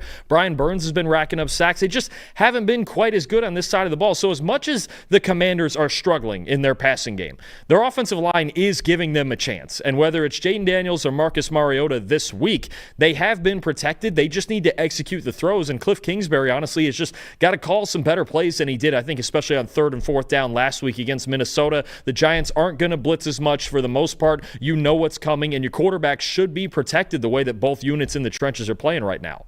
Yeah, that has been a disappointing part of the Giants season. Is just the defensive line not being as imposing as I feel like it could have been. And it's a little bit of a microcosm of their entire season, right? I mean, the season's not going well, not a ton to play for now at this point. Maybe that goes into it a little bit more, but that has been a disappointing part of things for me. On the Giants side of things, Dalton, you watched a lot of Jackson Dart, as did I, when he was in college, when he was at Ole Miss, and this was a high-flying offense. This was an offense where he was looking deep. He wanted to attack deep down the field, and that's what Lane Kiffin wanted to call, and that's what Jackson Dart wanted to throw. And so a lot of where Jackson Dart is most comfortable is when he is looking deep and when he can make those big plays. It's what he's always trying to do. When it comes to Commanders in deep coverage this season on passes of 15 or more yards down the field, they've allowed 43 receptions, which is 24th best in the league. So obviously, like, the best would be the least amount that we would have there. So not good being 24th.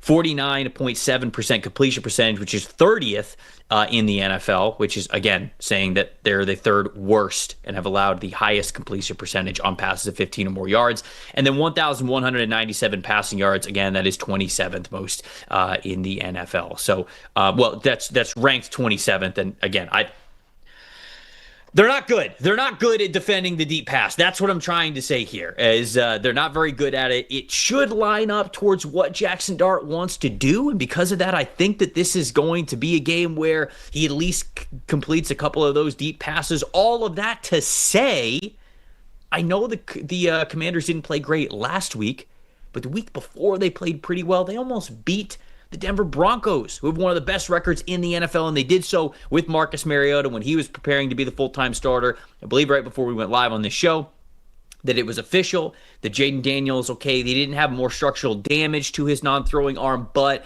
they advised, team doctors advised that he does not start this week and is reevaluated next week. So I believe that we will have Marcus Mariota starting for the Commanders. So I'm going to pick the Commanders 21-20. Very close in this one, right down to the wire.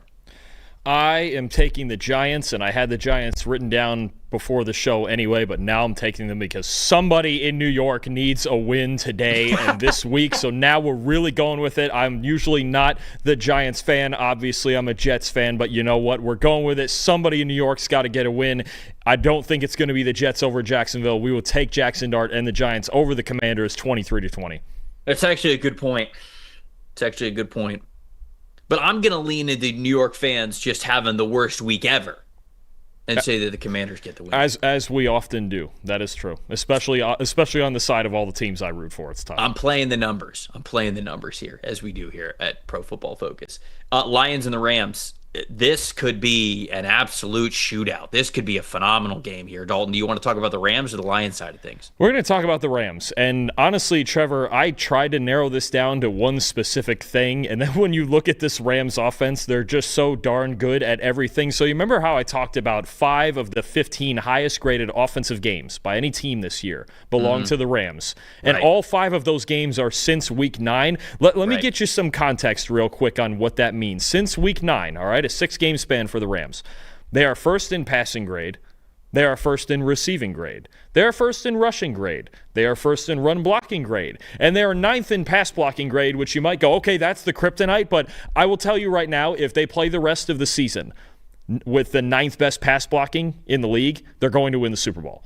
That's the one Achilles heel coming into this year for this offense. Also being top 10, it does not count as kryptonite. Well, right, but compare if they were 25th, maybe I'd consider it as kryptonite. But right, and they ninth is not kryptonite. And keep in mind that, and that's the thing. Last year they were 30th, and especially the interior pass protection cost them a shot at a Super Bowl, right? Yeah. If they're going to have top 10 pass protection, they're going to win the whole thing.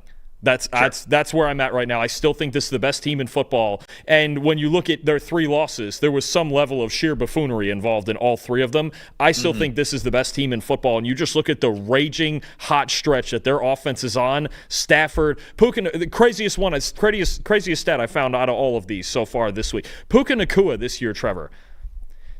29 contested targets. He's caught 23 of them. No way. 23 for 29 uncontested targets. I don't even know what to do with that information. That's just like, just throw it to. And Stafford has such faith to throw those balls into tight windows. 23 of 29.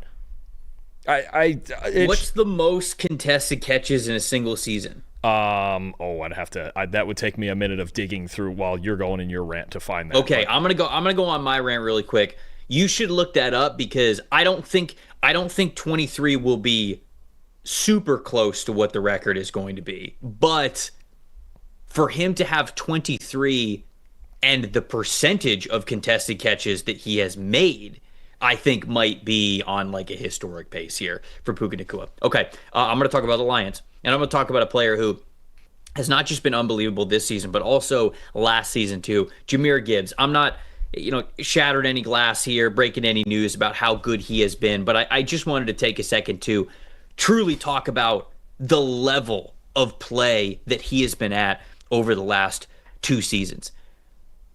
His 6.3 yards per touch average this year is first among all running backs. It's better than Bijan. It's better than Josh Jacobs. Like, it's better than every running back in the NFL. So from volume perspective is one thing, right? The Lions, they lean on this guy a ton. He gets a lot of targets. He gets a lot of touches in the run game. He gets a lot of carries, I should have said. But total touches, so obviously like targets, receptions, rushes, everything. He has the volume, but he also has the efficiency. So to have that much volume and still have a 6.3 yards per touch average, that is the best amongst all running backs in the NFL. And in 2024, remember, Saquon's unbelievable season last year, right? 6.4 from Jahmyr Gibbs, first among all running backs in the NFL. He is just one of 3 running backs over the last 2 years, so 2-year sample size in 2024 and 2025, to have an elite rushing grade and receiving grade. The other 2 are Josh Jacobs and Bijan Robinson, and he has had a better yards per touch average in each of the last 2 seasons as well. This guy's nuts. He's incredible. And look, I was right there with everybody else, with most people. I would say everybody else. Certainly Brad Holmes and Dan Campbell are 2 of those people that were on the opposite side of things that were like, man, you're drafting a running back pretty high in the first round here. But this tells you how valuable an explosive offensive playmaker can be when they are a running back that also helps you in the passing game. And just every part of what he can bring to the table, he's in such a great spot where they are leaning into all the talents that Jahmyr Gibbs has. So I don't know if everyone kind of talks about him as, one of the top backs in the NFL, but just every single thing that he does. Like I always hear when you talk about like top backs in the NFL, I feel like the names that we would hear the most, not that he's not close to that conversation. Like if you had to list the top 5, I think everybody in the world would probably give you Jahmyr Gibbs in that top 5. But when I ask people, okay, who's the best running back in the NFL, even over the last 2 years, like people would have said, Saquon Barkley, Derrick Henry, Christian McCaffrey, Bijan Robinson. I think a lot of those names would be the first names that we list. But the fact of the matter is, this guy's been better than everybody. And so when you have those conversations, when you hear people talk about the best running backs in the NFL, Jahmyr Gibbs does not just belong in that conversation. He should probably be the first name out of people's mouths more often than not because of what he's been doing. So anytime you got this guy, all that to say, you got a chance to put up a lot of points. We saw that last week with how many points they put up against the Dallas Cowboys. They put up 44, and that's what you are going to have to do against the Los Angeles Rams. I have the Rams still winning this game, but it's going to be a fun one. 34-31 is the final score that I've got here. I'm looking up this contested catch stat. So we've been tracking contested catches since 2016. We've got 10 years of it. Mm-hmm. The most I'm seeing, and this is, I'm not sure if these 2 guys made the postseason this year. I don't remember. But 2019, we had both Kenny Golladay and Allen Robinson with 26. And we've got a handful of other guys, Terry McLaurin, Rob Gronkowski, DeAndre Hopkins. They've had 25 in a season. Nakua's got 4 games, and those include postseason, any of those. So that is the most. 26 is what we have, yeah. 26 is the most, and Nakua's he's 23 for 29. And these 2, when you think of Golladay and Robinson, went 26 for 41 and 44. It's just crazy what Nakua's. He just catches everything. It's so ridiculous. There's a good chance that we're watching the best contested catch season of all time with Puka Nacua. Extremely high chance. I mean, he could break that right. I'm including postseason in some of these. We have 4 games left in the regular season. He's at 23. Yeah, right. I mean, he might get ridiculous. 30. Yeah. Oh, yeah. If the Rams go as far as they want to, he's going to get 30. He will get 30. Yeah. It's ridiculous what they're doing on that side of the ball. I think it is going to be fun. I think you make a great point about the Lions needing to run the football and really centering this around Jahmyr Gibbs. And you remember when the Panthers beat the Rams a couple weeks ago, what was a big reason they did it? They controlled time of possession. It's going to have to be the same thing. Time of possession and turnovers is going to be how you're going to have to beat this team. But this Lions secondary is really banged up. Terron Arnold out for the season. Brian Branch out for the season. Not sure if we're going to get Kirby Joseph back in this game. I just think at home this Rams offense is too good. I have it Rams 31-24. Packers and the Broncos, another afternoon game that we have here, a really good one. Obviously, these are 2 teams who are these the top 2 seeds? No, I think the Packers are number 2 in the end. I think they're behind the Rams because of the tie. Okay, yeah, you're right. The Rams are the top seed here, but close, almost. the number one seeds in the AFC and the NFC facing off here. Packers obviously very close to that one. Are you talking about the Packers here for this preview or the Broncos? Oh, are you saying a Super Bowl preview? Is that what you're trying to get at, Trevor? I'm saying that, 30, right 30, there, 30 almost right 30 there. years later, we get a rematch. Possible predictions. Last time it was John Elway and Brett Favre, and now we're going to get Jordan Love and Bo Nix. Is that what we're getting now? Wow. As everyone predicted. Yes. Well, of course, of course. All right, Trev, we're just going to start. We got to start labeling things around here. We're just going to have to call this the Christian Watson effect here, because when you look at basically what Christian Watson is doing now, is what the Packers were. It's everything the Packers were hoping Matthew Golden would do when they took him in the first round, right? But now all they've done drafting Matthew Golden is clearly piss off Christian Watson into playing the best football of his freaking life. So you look at what the effect of having that size and speed threat down the field has done for Jordan Love. When Christian Watson has been on the field this season, Jordan Love has a 93.1 passing grade, Trevor, with a 10.4 yard average depth of target, attacking downfield, whether that's to Watson or he is taking safeties off the top of the defense and allowing Love to get into those intermediate throws that he's been making all year. When Christian Watson is off the field this season, little more normal, 76.6 passing grade and 8.1 yard average depth of target. This is very simple. When the Packers have this type of vertical threat consistently working in their offense and they can control safeties, I've talked about it since I don't even know how, since they drafted Matthew Golden back in April. I've been talking about this. This Packer team with a legitimate deep threat is a major problem because they can attack all three levels of a defense. It's what they were missing last year with Watson hurt. Now they have it with him playing his best football. And when Christian Watson's been on the field, Jordan Love has been basically unstoppable throwing the football. Just to give more context to that, because to be honest with you, I know I have the Broncos side of things and we're supposed to talk about both sides of the ball. RJ Harvey had a really good game last week, 85.6 rushing grade. He had 50 yards after contact. They have to continue that. They can't be one-dimensional. They can't put the ball in Bo Nix's hands too much. Not that he can't reward you, but you don't want him to have a huge plate in a game just because we know that he has been volatile throughout the season. Again, not that he can't do it, but you want this offense to stay balanced. So they have to continue to run the ball really well. We've talked about over the last couple of weeks. That's the not the interesting side of the ball for the game for me.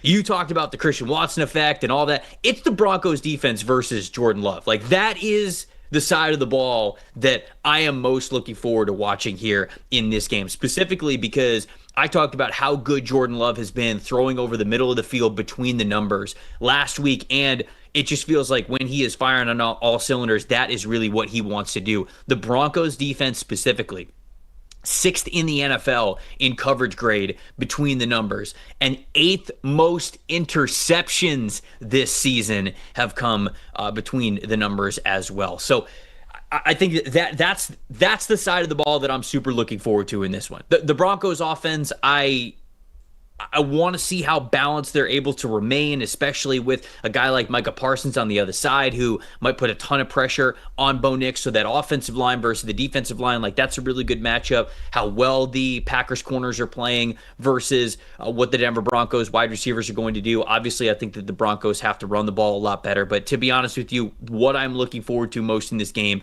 is Jordan Love versus this Denver Broncos defense, because this will be the stronger takeaway, I think, of either side of the ball for what I'm going to think about these teams moving forward and their Super Bowl potential. If Jordan Love can either continue to attack over the middle of the field or maybe even better, realize that Denver has that part of the field covered really well, and what is he like outside of the numbers? Does he remain explosive, efficient, all of that stuff? That's going to be my big takeaway in this game. I'll take the Broncos 27-21. I think this is me having a lot of faith in what the Broncos do on the defensive side of the ball, but I also, cheated a little bit here. I saw that you picked the Packers, and I got to catch you in the win-loss column when it comes to picking these games. So with this one being a really good one between two good teams, you were going to take one side, and I was comfortable taking the other. I think a true 50-50 game here, and I think a couple more things this comes down to. One, both quarterbacks, how are they going to play under pressure? These are two of the best pass rushers in the NFL. The Packers are 5th in pass rush grade, and we know Micah Parsons is all over the line of scrimmage on any obvious passing situation. Denver leads the league in sacks by a mile. Which quarterback is going to play better under pressure? Which one? And which offensive line on the other side of that do you have more faith in? It is Denver that has the decided advantage on the offensive line. Green Bay's has been more average in pass protection this year, but they make up for that by Jordan Love being the better quarterback under pressure. The other factor is now, we saw the test run of it last week against the Raiders with R.J. Harvey and this run game. The Broncos have to run the football in this game to be successful, because I think when you look at Micah Parsons and this Packers pass defense, you cannot let them just tee off when you're in 3rd and 8, 3rd and 9 constantly. They have to win early downs with this offensive line. I think the Broncos would be wise to play some ball control and slow it down if they're going to win. I'm going to take Green Bay. I just think Jordan Love is on this absolute heater right now, and he's going to be able to handle that pressure. Give me the Packers 28-23. And one more update on a different earlier game, Trevor. It sounds like in that Raider game, Geno Smith is not going to play. It's going to be Kenny Pickett revenge game, I guess, for the Raiders against the Philadelphia Eagles. Doesn't really change my my attitude or any outcome of that game, but you're going to get Kenny Pickett instead of Geno Smith. Okay. All right. So we've got Kenny Pickett in that game. Again, it doesn't, I'm with you. It doesn't really change how we talked about the game or who we were picking in that game. But, man, if the Packers win this game against the Broncos, and if Jordan Love looks good, ooh, baby, the talk of the Packers winning the Super Bowl, it's going to be loud next week. So we will see. I think this game will go a long way towards people's expectations of what we're going to see from this Packers team in the playoffs. The Panthers and the Saints.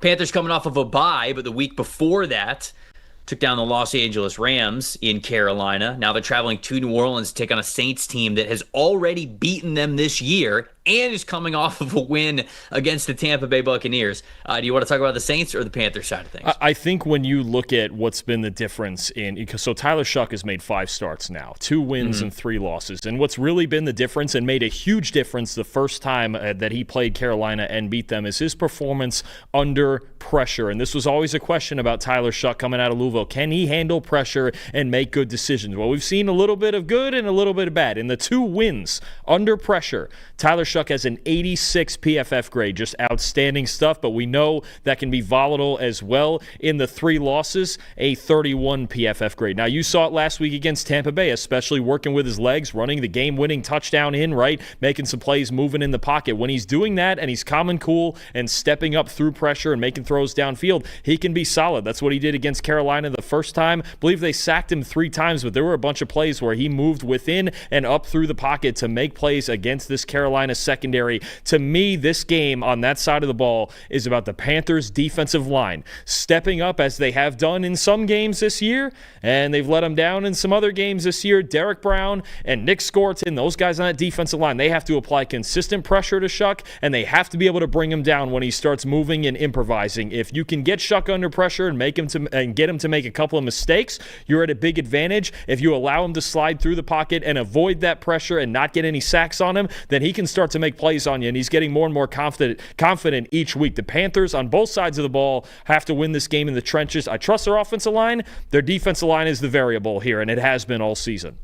For the Panthers on the offensive side of things, when you look at their game against New Orleans in Week 10, Bryce Young went 17 for 25, 124 yards, no touchdowns, and had an interception in that game. More specifically, I look at Rico Dowdle in that game. This is when Carolina, I think, was really running the ball well at that middle part of the season. 18 attempts, 53 rushing yards, just a 2.9 yards per carry average there for Rico Dowdle. And when I looked into, I went into the film and I was looking at, how did they defend Carolina in this game?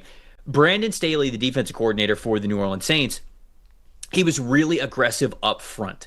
He said in this game, I'm going to drop 3, because it's often what Brandon Staley does. I'm going to drop 3 guys deep, like true 3 deep coverage. And sometimes it was just like, vanilla, very traditional, corners and the safety dropping deep, that like traditional 3 deep zone.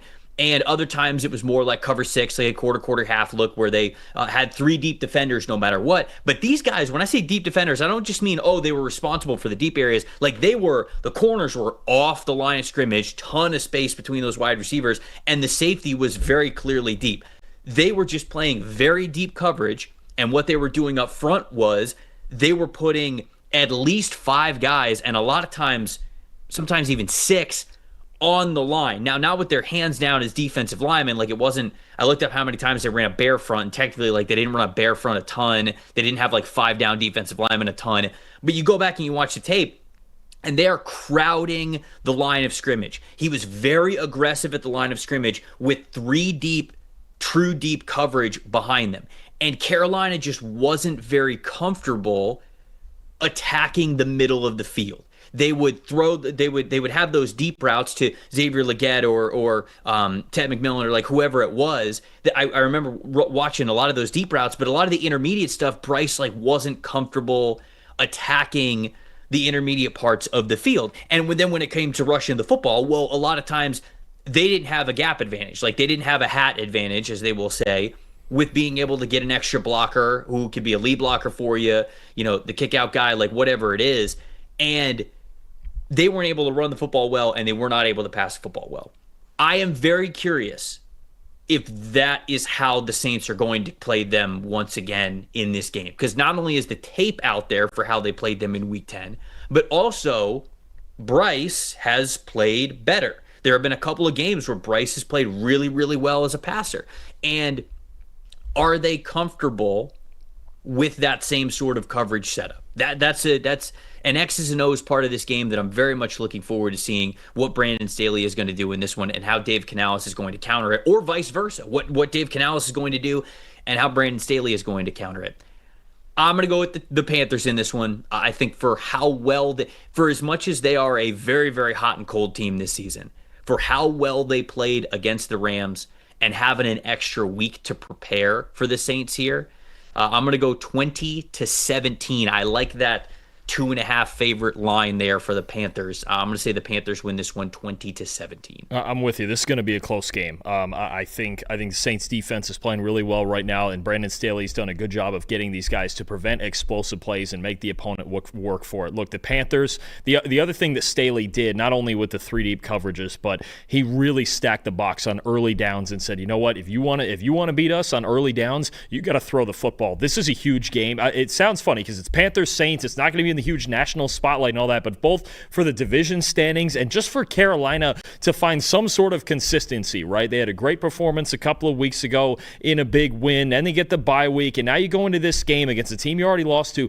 You got to make some adjustments here. I think Dave Canales would be wise to work after the catch in the passing game a little more. He's got to challenge Bryce Young to throw it over the middle of the field a little bit more. I think the emergence now maybe of Jalen Coker as that intermediate route runner, that could really help them beating these zone coverages, because the Saints are not going to give them those shots over the top that sometimes Carolina wants. I think they're going to make them work for it. I'm taking Carolina as well. It's going to be a tough game in a tough environment, but this would be a huge win for the Panthers to get on the road, not only for the revenge factor, but to stay in and get another division win and hold the tiebreakers steady, especially if the Bucs beat the Falcons on Thursday. Give me Carolina 22-16.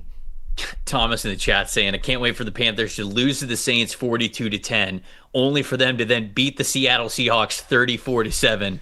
Because they make absolutely no sense. That's probably exactly how that will go. Yeah, and then the tiebreak between them and the Bucs will go down to probably a coin toss, because why not? Yeah, that's been the Panthers season. So I'm very interested to see if they can string together those good games coming after their win against the Rams there. Our financial game plan of the week, presented by Western and Southern Financial Group, a game plan for your financial future. I'll stick with the game that we just talked about there.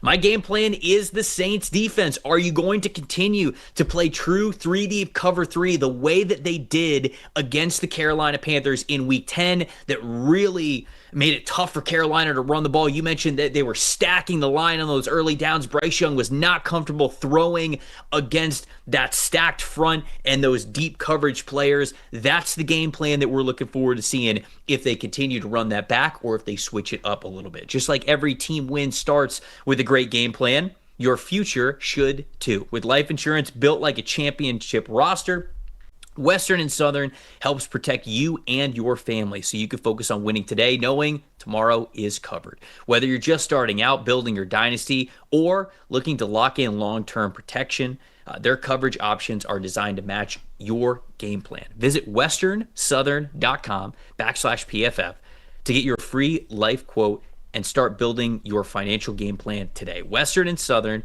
built to win, backed by over 130 years of helping people protect what matters most.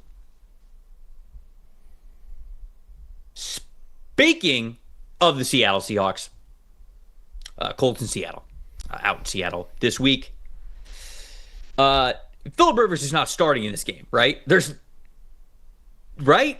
Phillip Rivers is not starting in this game. He ran the same offense with the high school team. He's coaching his son being the quarterback. So, I mean, maybe he might. I mean, do we know the health status of Riley Leonard right now? That's really what it comes down to, because if Riley Leonard isn't 100%, then you're going to get... You know what?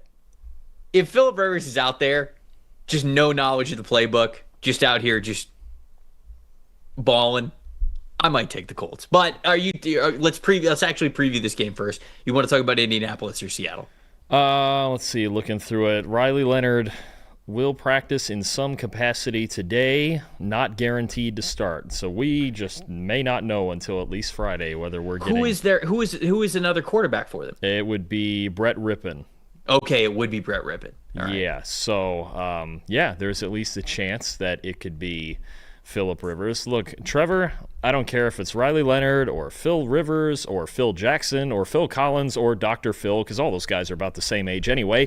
They have to run the football to win. It is that simple. As long as somebody is there who can hand the ball off, then it's on this offensive line and it's on Jonathan Taylor to try to win this team games. But Seattle's run defense is really, really good. They have 9 different players, all of them with legitimate starting amount of snaps, with at least a 70 run defense grade. As a team, 5th in run defense grade, 2nd in yards per carry allowed, 4th in yards before contact per carry allowed, making plays on that first level, and the 3rd lowest explosive run rate allowed. And similar to what I talked about with Jacksonville, they just don't let you get outside. I mentioned the Jaguars leading the league in yards per carry allowed on off-tackle runs. Seattle is the team that's 2nd behind them. It is a nasty run defense with playmakers at all 3 levels. It starts with Leonard Williams in the middle. On the defensive line, DeMarcus Lawrence and Derek Hall off the edge. Drake Thomas and Ernest Jones at linebacker have been outstanding, especially since Thomas took over the starting role. And then you even look at the DBs like Nicky Manwari and Devin Witherspoon getting involved. This is a full unit effort on this Seattle run defense. They are just outstanding. They have been all season. And the Colts, all 5 of their losses, they've had less than 90 rushing yards. I don't care who the quarterback is. If they don't run the football well, they're not going to go to Seattle and get a win here. I do agree with you. I do. But on the other side of things for Seattle, I'm looking to see if they can control this game a little bit more, right? Whether it's Riley Leonard, Brett Rippon, Phillip Rivers. I don't expect a big output from the offensive side of things for the Colts. I just don't. Like you said, I don't think this is a good rushing matchup. I don't think they have a good quarterback that could take advantage of anything or supplement the running game, I should say. And for that reason, I think that Seattle should have an opportunity to control the ball and control this game. The problem is, Dalton, is that when I talk about the Seattle Seahawks as a team that could potentially win a Super Bowl, they've got to run the ball better. Now, they have a really high rushing grade in our grading system, but what's doing a lot of the heavy lifting there are the missed tackles forced per attempt. They have a ton of missed tackles forced this season, and anytime that you can force a missed tackle, you are obviously creating yards above expectation. So that is going to improve your PFF rushing grade, and it'll improve a lot of things when you can do that. But when it comes to EPA per rush, which I think is a metric where, okay, now you're taking things situationally into how well you are able to run the football, they're just 25th in the NFL in EPA per rush. When it comes to yards before contact per attempt, they are 23rd in the NFL in that mark. So where I think their playmakers, when they get the ball in their hands, Zach Charbonnet, Kenneth Walker, whoever it is, they're doing a nice job. That's putting it lightly. They're doing a great job with what they're given in terms of how well the blocking is in front of them, if there's an extra run blitz and there's a guy that they got to make miss pretty early, or even if they get to the second level, third level, and they're able to make guys miss in open space when they're able to do that, they're doing a great job at those yards above expectation. But it's that EPA per rush number that worries me a little bit with Seattle right now. We got to get that number closer to like middle of the pack in the NFL if I'm going to feel good about this team really controlling the ball the way that they need to. They have a very explosive offense. Certainly in the passing game, nobody can cover Jackson Smith and Jigba at this point in the season. Doesn't look like that's going to change. But can you complement that with the run game? Can you control the game when you need to? Can you pick up those third downs, those fourth downs on the ground? If you can do that, that metric of EPA per rush is going to get, like I said, closer to the middle of where we need them to be, the middle of the league where we need them to be going into the playoffs. So this is a matchup where I would love to see them do that because I think they'll have an opportunity to control the football more. No, I agree with you, and this would be a good week to do it. The Colts have struggled in run defense, 25th in run defense grades since DeForest Buckner got hurt in Week 9, so it's really been a problem for them slowing down the ground game. And honestly, even before all that, as far as just winning and losing this game, the first question you have to ask yourself anytime you're playing Seattle is, what is our answer for Jackson Smith and Jigba? And with Sauce Gardner out and now Charvarius Ward on IR, the Colts probably throw their hands up and go, yeah, I have no idea what we're going to do with this guy. I think Seattle's going to cruise to a win here. I mean, if it's Riley Leonard at 80%, if it's Phillip Rivers for the first time since 2020, this Seattle defense is too good, and they're at home, and I don't think the Colts have any answer for Smith and Jigba. I'm going Seattle 28-10. Yeah, I'm going Seattle 24-13, so I think it's a double-digit win for them as well. Tennessee Titans traveling out to San Francisco to take on the San Francisco 49ers. You want to talk about the Niners or the Titans here for this game? I want to talk about what's really consistently been the best part of this Titans team really all year. Their run defense has been really good, and they're only getting better as the season goes on. How about this? Since Week 9, they have the 5th best run defense grade in football, 4th fewest yards per carry allowed, 5th fewest missed tackles in the run game in that stretch. When you look at all three layers of their defense, right, Tavondre Sweat and Jeffrey Simmons inside on the defensive line. Cedric Gray, we've talked about him before, has been outstanding at linebacker. And now that safety, Kevin Winston Jr., he's really that box safety, a big hitter, really good tackler who's been an excellent run defender since his college days. He just had to get healthy this year going into his rookie year. They've got a solid run defense. And when you look at this 49er team that, yes, very good on the offensive line still with the way they scheme things up, but Christian McCaffrey hasn't been all that efficient as a runner. He's only got 3.6 yards per carry this year, so I could see a road at least early in the game here where, and Tennessee's done this in recent weeks as well, where their run defense frustrates teams early on in games because they don't allow them to be as efficient as they want to be. Now, the secondary has not been great. Obviously, teams have been able to drop back and throw the football on them. You saw it last week even against Shedeur Sanders and the Browns, but they won that game because their ability to run and stop the run, that's what's making this Titans team a bit frustrating right now, especially their front seven. They're really physical, and they don't give you a whole lot of ground in the run game with some of these young guys they have playing for them. Yeah, and on the other side of things, I mean, they won against the Cleveland Browns because they were able to run the football. 23 explosive runs this season, which are runs of 10 or more yards. That's 23rd in the NFL. They just don't do it very often. But last week, it was a big reason why they were able to win that football game. And so being able to be explosive on the ground is important because when you look at that game, they scored 31 points, but Chimere Dike led them in the receiving game outside of, I believe it was Tajay Spears who actually had the most receiving yards, but outside of him out of the backfield for receivers and tight ends, Dike had 24 receiving yards. Like, that was it. All they had on offense were those explosive runs. And so they're going to have another game like that if they're going to keep pace with the 49ers. Now, they have an opportunity to, like you said, maybe keep this game a little bit closer, but I just don't think it's going to happen. 24-13 is the final score that I have here. I just think the 49ers are just straight up a better football team. And outside of maybe a really good Cam Ward game, supplemented with a couple of nice runs here, a couple of big runs, I just don't know how the Titans keep pace. So I've got the 49ers here winning by more than 10. I'm going to say the Titans keep it closer than you think because in 4 of their last 5 games, they won last week. They had a blowout loss to Jacksonville, but the 3 games before that, they lost by only 1 score. They're at least playing more competitive physical football over the last few weeks, and I think in the trenches, they might be able to keep up with San Francisco, who still really struggles on the D-line to rush the passer, and they're not going to blitz. It's the lowest blitz rate in the league from Robert Saleh, which is on brand for him. So I think this game might be closer than you think, especially early if the Titans' run defense does play well, they could make Brock Purdy beat him. I do think Kyle Shanahan once again just finds a way to get it done, but I'm going to take a closer one here, a defensive struggle, 21-16 San Francisco. Vikings and the Cowboys, Sunday Night Football here. This one's in Dallas.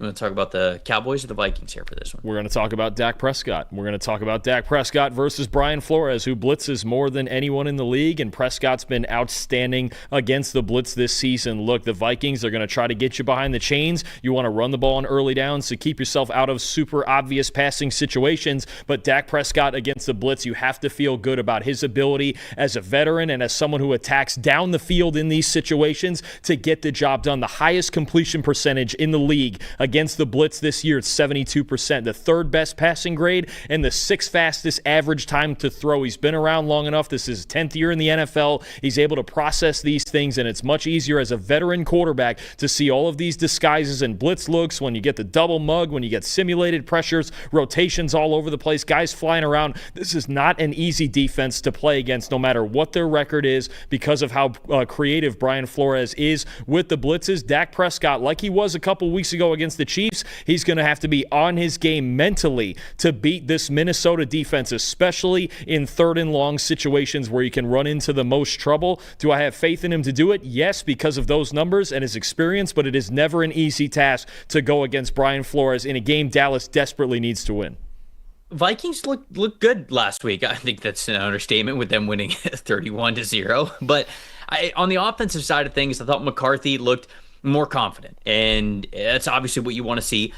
He was 16 for 23, and I think that 23 number is really what I want to focus on here, because we've seen the Vikings have McCarthy on really opposite ends of what the throwing volume could be. We've seen him have more than 30 attempts in a game, and I feel like it does not look great whenever that's the case. You're putting too much on his plate.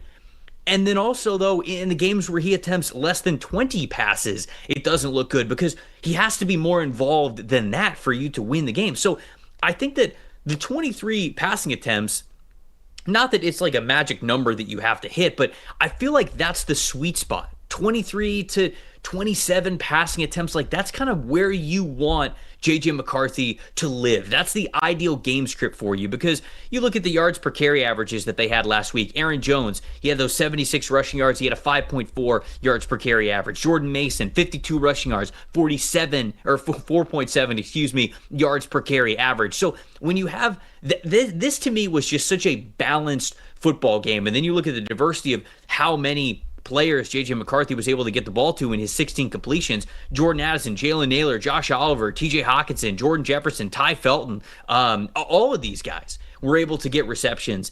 And it just felt like sort of the perfect game plan. Now, they were playing a Washington Commanders team that is not very good in coverage. So you go, okay, that was always going to be a little bit easier for you. But Dalton, it's not like the Cowboys have been great at coverage either. They've struggled over the last couple of years when it comes to coverage. Now, things have gotten better because their defensive line has gotten better over the last month with the addition of Quinnen Williams. But to me, that game plan that we saw last week was sort of the game plan that you need to have if you were the Vikings. And unfortunately for them, I don't think that game script is enough to keep up with the Cowboys' potency on offense. I think Dallas wins this game. I've got this one 31-20. I just don't think that the Vikings can play a game where they're keeping up with Dallas. So unless the Vikings defense just really forces a lot of turnovers, makes Dak very uncomfortable, I think this is Dallas's game to lose, especially with them being at home here. You know something I find very strange, a weird stat for this game? You were talking about the run game and Minnesota's need that balance. You know, I never would have guessed this. You know, Minnesota right now is the highest explosive run rate in the league. I never would have guessed it. 15.4%. I never would have guessed that. I wouldn't have guessed that. They wouldn't have been the first team that I thought of. But now that you say that, I think about how there have been many weeks this season where I have gone back to look at their numbers, their rushing averages, and I go, okay, yeah, actually these averages are pretty good. But in my head, I remember watching the game or the film, and I go, I feel like you didn't run the ball that well. I felt like there were a lot of like 2-yard, 3-yard at the line of scrimmage type of carries. So saying all of that makes sense because that's how they would even it out and get the higher yards per carry averages, is if they have more explosive runs. Yeah, no, for sure. I mean, and there have been times where I know some Minnesota fans have been frustrated with them not running the football more and adding more balance to that offense. Maybe they're going to get to that now, kind of a confidence game against Washington last week, and you do still want to be able to run the football. And you mentioned it with McCarthy. He was very rarely the guy at Michigan who was going to carry them with 40, 45 pass attempts. So it's hard to expect him this early in his career to do that now for Minnesota. Like you said, though, if they're trying to go shot for shot with the Cowboys, especially in Dallas, I think they're going to have a hard time doing that. As long as Prescott can handle himself well against Flores and all the blitz packages, I think the Cowboys are going to be okay in this game. I'll take them 28-21. All right, Dolphins and the Steelers. That's Monday Night Football here for us. The last game that we're previewing here on the schedule. You want to talk about the Dolphins or the Steelers for this matchup? Let's go with the Dolphins offense here. And look, as always, they have two goals in this offense. They want to run to the outside, and they want to rack up yards after catch in the passing game, and they lead the league in the percentage of screens that they run in their passing game. So here's the two stats I have for you. 5.4 yards per carry on runs that go off tackle, anything. You've mentioned the outside zone. You've mentioned all the pin pole concepts that they run and everything they do just to get to the edges with speed constantly. It's the core of Mike McDaniel's run game. And then 6.5 yards after catch per completion, 6th in the NFL. Now, those are actually both numbers since week 8. So they've won 5 out of their last 6 games. That is in that stretch where they have played well. 5th in off tackle yards per carry and 6th in yards after catch per completion. All right. The Steelers in that same stretch, 5 yards per carry allowed off tackle. You remember all the runs that James Cook was bouncing outside on them against Buffalo. It's been a problem for several weeks. That is 25th in the NFL, and 5.7 yards after catch allowed per reception, 19th in the NFL. All those numbers are since week 8, since the Dolphins have started playing well, and the Steelers have looked a bit shaky, especially in run defense, over the last 6 or 7 weeks. So I think when you look at this Dolphins team and their ability to get the ball to the perimeter, where the Steelers have not been very comfortable, it really kind of leans into what they have in their goals on offense. Get it to the perimeter. Devon Achane, Jalen Waddle, Malik Washington, Jalen Wright, if he's getting involved now as well. That's what they want to do, is use their speed on the perimeter, and Pittsburgh does not, at least in their front 7, they don't have, I think, a ton of speed and a great ability to move laterally on the field, especially in the box. So I think it could be a problem. If the Dolphins can accomplish their usual goals, they could have success. They could go into Pittsburgh and win this football game.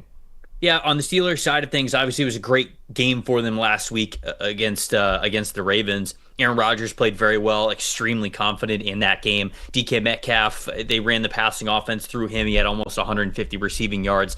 One of the matchups that I'm looking forward to in this game is which cornerback for Miami is able to match up with DK Metcalf, because that's priority number 1. If you can't stop him, then you're giving the Steelers a chance to score enough points to win the football game. But that'll be on, I think, Juju Brents or Rasul Douglas, because they're physically built that way. You know, like Jack Jones, I don't think you're going to want him matched up against DK Metcalf, even though he's playing well, and I think he's the highest coverage grade player that the Dolphins have. You're not going to want that. So I think it's going to be a matchup of those two guys going up against DK Metcalf. Can they slow him down and really limit that passing offense? But then to supplement that, Dalton, I didn't realize this, but after looking this up, 94 targets to running backs this year. That is the second most in the NFL that the Steelers have to Kenneth Gainwell and Jalen Warren. So they are very comfortable and consistent with getting the football in their running backs' hands in the passing game. Now, on the Dolphins side of things, Jordan Brooks, Terrell Dodson, both of their linebackers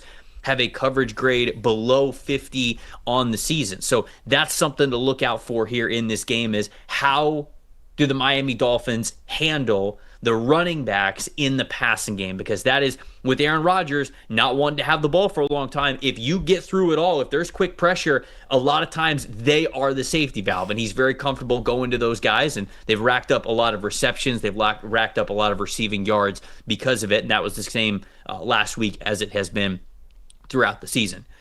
I saw that you took the Steelers in this game, so I'm gonna take the Dolphins, because I gotta get a couple of games on you here this week. So I think this is kind of a coin flip type of a game, and and I will take the Dolphins here in this one. This was a hard one. This was a really, really hard one. I think this might actually be the hardest game of the week to pick, honestly, when you just look at these two teams. And look, the Dolphins have played really well lately on both sides of the ball. They've won 5 out of 6 games. They've really done a nice job of leaning into their strengths on offense. And I think, in coverage, it might not be – maybe you don't get the straight shadow like you would get on DK Metcalf with some other teams. What the Dolphins have been better at lately is staying very disciplined and staying on top in their zone coverages, right? Look, you know what? If we're not going to be a great secondary, let's at least not give up big plays, right? I think that's something that frustrated even Josh Allen and the Buffalo Bills when they beat them in that upset win. So you look at, this year, the Dolphins allowing the 8th lowest average depth of target in the passing game because they're just going, you know what, beat us underneath. Please, beat us with 8 or 9 plays instead of just 1 or 2 explosive plays over the top. That was the problem the Ravens had last week with Metcalf as they tried to go press man early in the game. That did not work. He beat him over the top. Aaron Rodgers made the throws. I think they're going to want to make Rodgers be patient in this game. That's been what's working against the Steelers. Don't just give them explosive plays when you don't have to. Tough one, though, and it's going to be an even colder weather than Miami played in last week. I think the Steelers defense really, they understand they have an opportunity here to stay out in front of the Ravens. I think it's going to be a tough football game. It's going to be a defensive football game again in the cold like we're about to see a lot of in December. Give me Pittsburgh 20-17, but I could really see this going either way. There we go, folks.